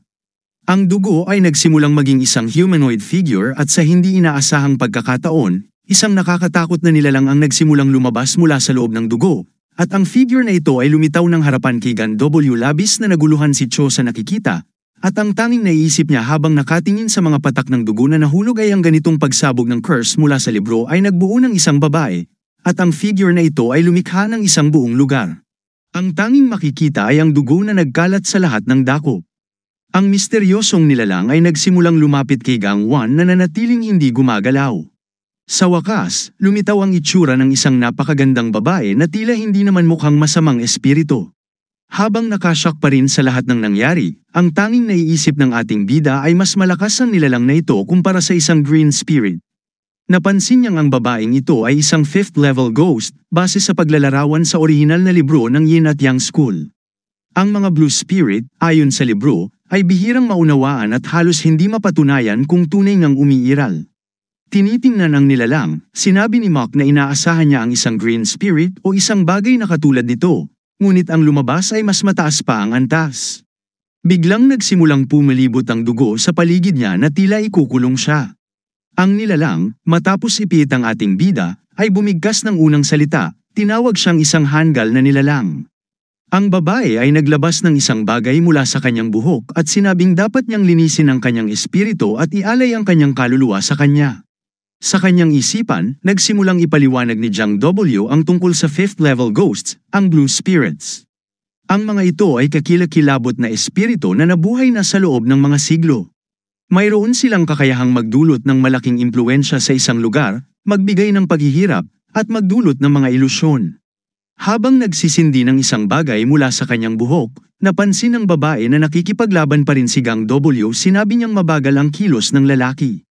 Habang nagpipilit lumaban, napagtanto ni Gang W kung bakit sinabi sa libro na ang mga blue spirits ay napakadelikado. Nakikita niya ito mismo, ngunit sa kabila ng panganib, natagpuan niya itong interesante. Ang matandang nilalang ay humanga sa saloobin ng mortal na ito at tila naguguluhan. Habang patuloy na lumalaban, sinabi ng batang lalaki na ang lahat ng multo, anuman ang antas, ay desperado para sa isang katawan. Sinabi niya ito nang may pangungutya, na tila hindi kayang gumawa ng kahit ano ng espiritu nang wala itong katawan. Naging interesado ang babae sa kanyang sinabi. Matapos makawala sa kulungan ng dugo, sinabi ng binata na kung gusto ng babae ang kanyang katawan, kailangan niya itong kunin. Sa isang iglap, kontrolado ng babae ang pulang likido sa ilalim ng kanyang mga paa at ginamit ito upang hampasin ang binata. Bago pa man napagtanto ni Mark, nasira na ang bahagi ng kanyang tiyan. Nakita ng babae ang pagbagsak ng katawan ng lalaki at sinabihan siyang isang hanggal na mortal. Habang naghahanda ng panibagong atake, sinabi niyang wala na siyang ibang pagpipilian. Muli, ginamit niya ang pulang likido upang hampasin ang mukha ng binata na nagdulot ng paso sa balat nito. Ngumiti ang babae at tinanong kung naintindihan na ba ng binata na wala siyang magagawa. Sinabi niya kay Mark na maging mabuting bata at ibigay na lang ang kanyang katawan. Ngunit bago siya muling bumagsak, nagawa ng binata na tumayo, bagay na ikinagulat ng espiritu. Kahit sugatan at halos wala ng lakas, pinilit ng binata na manatiling nakatayo. Hindi makapaniwala ang babae na nagawa ng mortal na ito na manatili ng ganito katagal at tiisin ang sakit ng pagkasira ng kanyang mukha. Sinabi niyang hindi ordinaryo ang batang ito. Sa pagkakataong ito, ang likido sa ilalim ng paa ng binata ay nagsimulang bumuo at humawak sa kanyang bukong-bukong. Di nagtagal, ginamit ng blue spirit ito upang ihampas si Mark sa isa sa mga haligi na naroroon. Sinabi ng babae na may alok siya para sa binata, kung ibibigay nito ang kanyang katawan, tutuparin niya ang isang hiling nito. Lubhang sugatan at wala ng ibang magawa, tinanong ng binata kung bakit nagbibigay ng ganoong alok ang espiritu. Habang papalapit sa kanya, ang tanging sinabi ng babae ay nagiging mabait siya at hindi maganda para sa kanya kung masyadong sira ang katawan ng binata. Tinanong naman ni Gang W kung ano ang mangyayari kung tatanggihan niya ang alok. Sa isang demonyong ekspresyon, sinabi ng babae na papatayin niya ang binata at maghahanap na lamang ng ibang tao. Nang tanungin kung totoong makakakuha siya ng isang hiling, agad na sumang-ayon ang babae. Nakikita ang determinasyon ng binata, napansin ng espiritu na tila mahirap ang naging buhay nito at nagtanong kung ano ang nangyari sa kanya. Idinagdag na anuman yon, ipaghihiganti niya ito.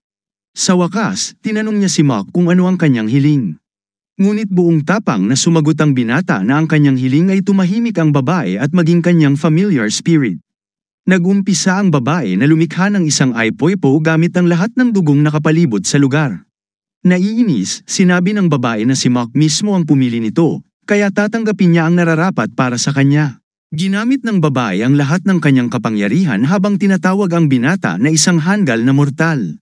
Lahat ng dugo sa lugar ay nagsimulang kumilos papunta kay Gang W, na wala nang magawa kundi panuorin ang tagpo.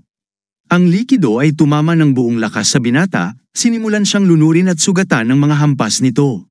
Ang binata ay mukhang nawalan na ng malay. Nang makita ito, sinabi ng blue spirit na sa ganito, masasaktan ng binata, ang kanyang mga buto ay matatapyas at ang kanyang mga braso at binti ay matatanggal.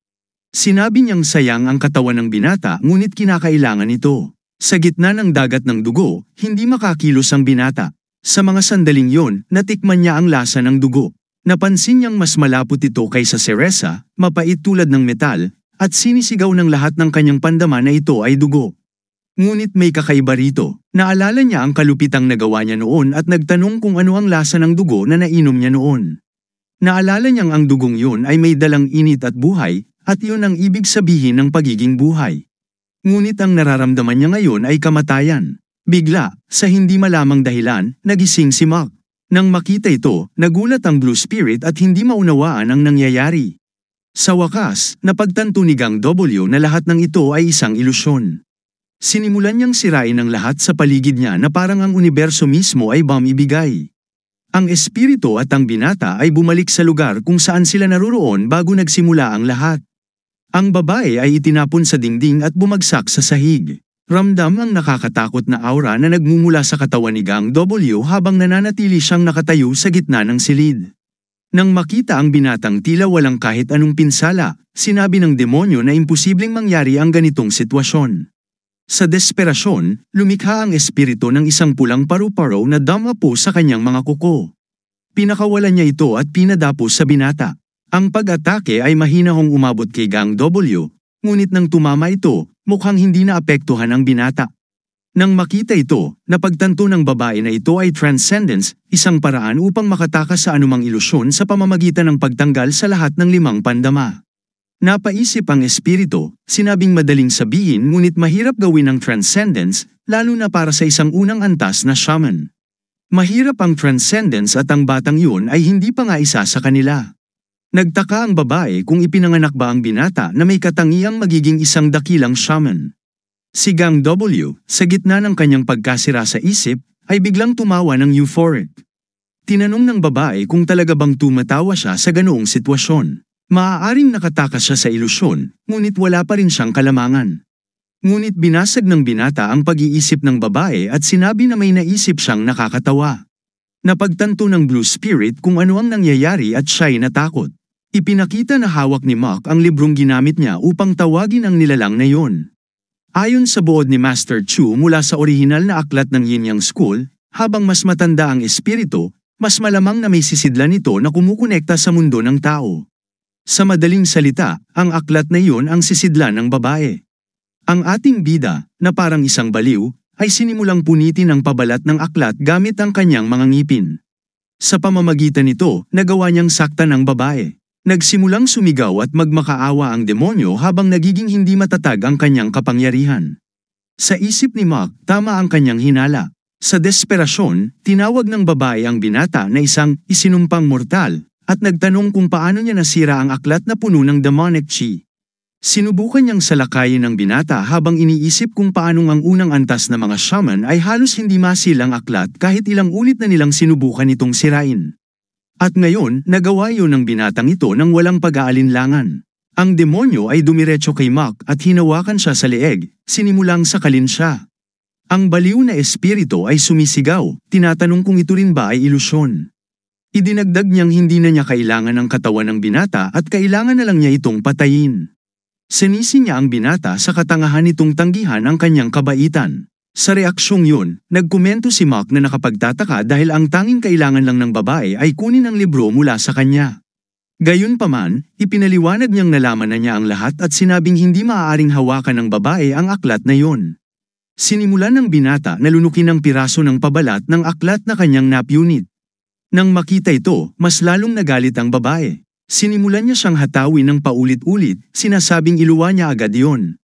Habang nilulunok ito at halos mabulunan, iniisip ng binata na ang dugong pumasok sa kanyang katawan. Kanina ay nagsimulang kumalat at sinasaktan siya.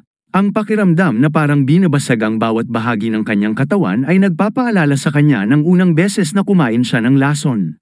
Ngunit ang pinakamalinaw na nararamdaman niya ngayon ay ang galit ng kaluluwa, isang galit laban sa isang kasing lakas niya, at higit sa lahat, isang pagnanasa para sa paghihiganti. Sa wakas, nalunok ni Mark ang piraso na nagising ang matinding galit ng espiritu. Nagsimulang sumigaw ang babae, tinawag ang binata na isang hanggal na mortal. Pinatindi niya ang hawak sa leeg ng binata na nagsimulang samuka ng dugo. Ngunit nagkatitigan ang dalawa at napagtanto ang nangyayari. Biglang, ang ating bida ay dinala sa isang lugar na ganap na pula, na may isang nagliliyab na kastilyo. Litong-lito, napagtanto ng binata na nasa gitna siya ng dagat ng mga bangkay. Nagtataka, tinanong niya kung nasaan siya. Sa harap niya, may nakita siyang kakaiba. Naroon ang isang altar na may nakaupo dito, at sa harap nito, nakaluhod ang isang babaeng may buhok na blonde.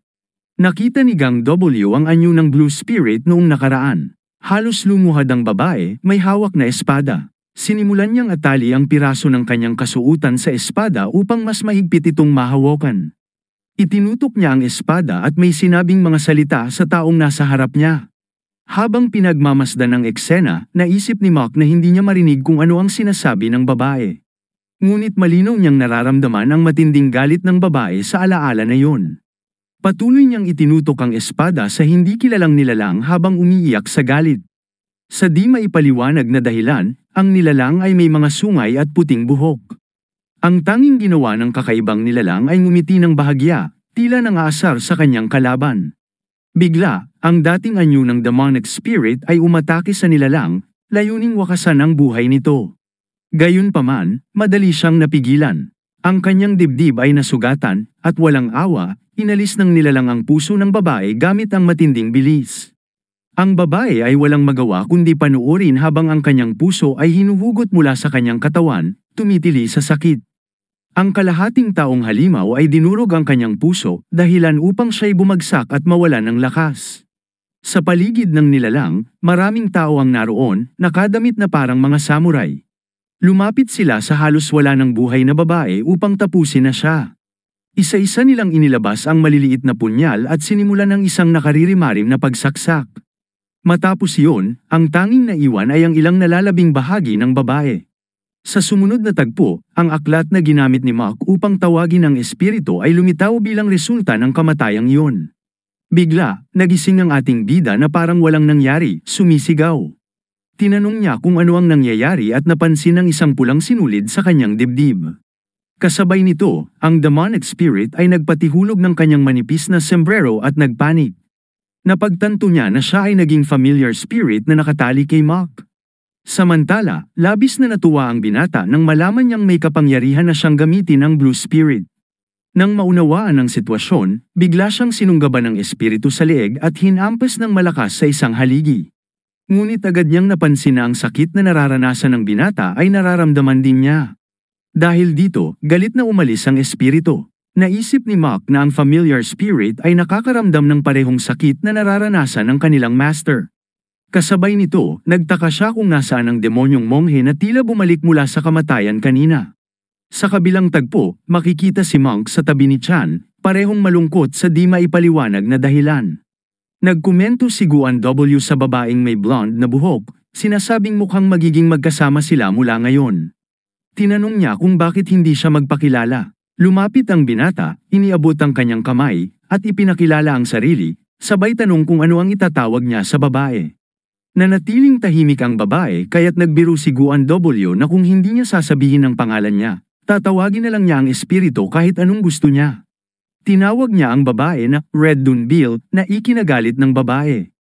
Nagpatuloy si Mark sa pagtawa na labis na nagpagalit sa babae dahil sa pakiramdam niyang iniinsulto siya ng isang mortal.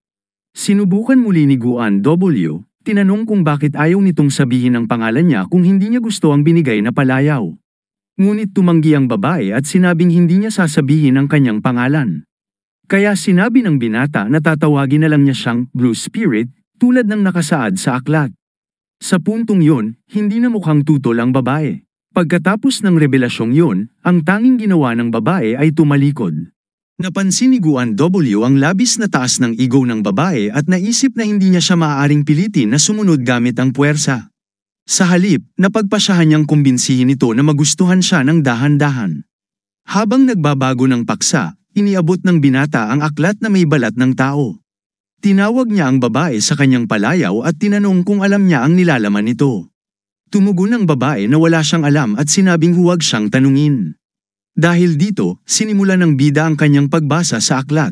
Napansin niya na, sa hindi maipaliwanag na dahilan, ang lahat ng nakasulat sa aklat ay tila isinulat gamit ang dugo. Labis itong ikinamangha ng binata. Gayunpaman, napansin niyang tila walang kahulugan ang mga karakter kapag pinagsama-sama at nagtataka siya kung ano ang ibig sabihin nito. Habang iniisip niya ito, tahimik lang siyang pinagtatawanan ng Blue Spirit. Napagtanto ni Mark na malamang ay hindi pa makikipag-usap ang babae sa kanya sa kahit anong panahon. Kaya't kailangan niyang alamin ang kahulugan ng mga nilalaman ng aklat mag-isa. Pagkatapos basahin ang ilan sa mga nakasulat, sinimulan niyang bigkasan ang mga ito ng malakas, kung walang kawalan ng pag-asa, dapat magtiwala sa isipan. Habang nagbabasa ng mga salitang tila walang kahulugan, napansin ng espiritu ang nangyayari at nagsimulang mag-alala, tila natatakot sa posibleng mangyari. Sa di inaasahang pagkakataon, nagsimula si Gang W na magsagawa ng isang ritual na may epekto sa espiritu. Isang lila na enerhiya ang nagsimulang umikot sa katawan ni Mark na labis na ikinabahala ng Blue Spirit. Ang enerhiyang yun ay patuloy na umiikot sa binata habang siya ay patuloy sa pagbigkas ng ritual. Sa isang punto, natapos niya ang bahagi ng ritual at biglang nag-fuse ang kanyang kamay sa kakaibang aklat na iyon. Nagulat ang Blue Spirit at napasigaw, imposible ito, at tinanong kung paano nagawa ng binata ang ganoong bagay. Hindi maintindihan ni Mark ang ibig sabihin ng babae, kaya tinanong niya ito kung may kinalaman ang sinabi nito sa pagkakadikit ng aklat sa kanyang kamay. Biglang nakaramdam si Gang W ng kakaibang bagay sa kanyang katawan, at dahil nakatali ang espiritu sa kanya, naramdaman din ito ng babae.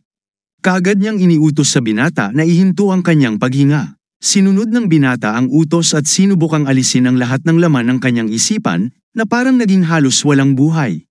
Dahil dito, mabilis na natanggal ang aklat na nakakabit sa kanyang kamay at bumagsak ito sa lupa. Napansin ng Blue Spirit na natapos ng binata ang ritual sa isang iglap at labis siyang namangha.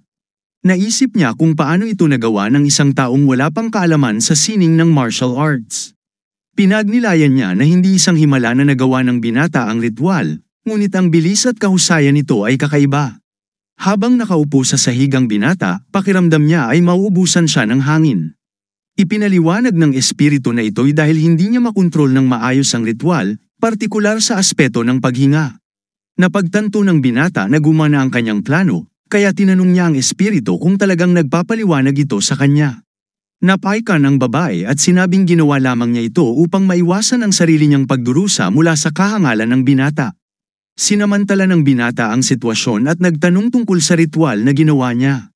Ipinaliwanag ng espiritu na ito'y isang binding ritual na literal na nagbibigkis ng isang bagay sa isang tao. Matapos ang maikling paliwanag, iminungkahi ng espiritu na subukan niya ito sa katawan na nasa tabi nila. Tumingin si Mark at napansin na yun si Ilong, ang especially iyan na ipinadala ng kanyang kapatid. Ipinaalala ng espiritu kay Mark na kailangan niyang mag-focus sa pag-link sa pinagmulan ng enerhiya, ngunit ipinaliwanag din niya na maaaring nagkawatak-watak na ang enerhiya ni Ilong dahil tila wala ng buhay ito. Napabuntong hininga ang babae at nagtanong kung talagang kailangang ipaliwanag niya ang lahat, na ikinahiyang inamin ni Mark na kailangan niya dahil wala siyang alam. Matapos maghanda, pinaposisyon ng espiritu ang binata at inutusan siyang ulitin ang ginawa niya kanina. Ngayon, nagsimula muli si Mark sa pagsasagawa ng ritual, ngunit sa pagkakataong ito, mayroon na siyang ideya kung ano ang posibleng mangyari.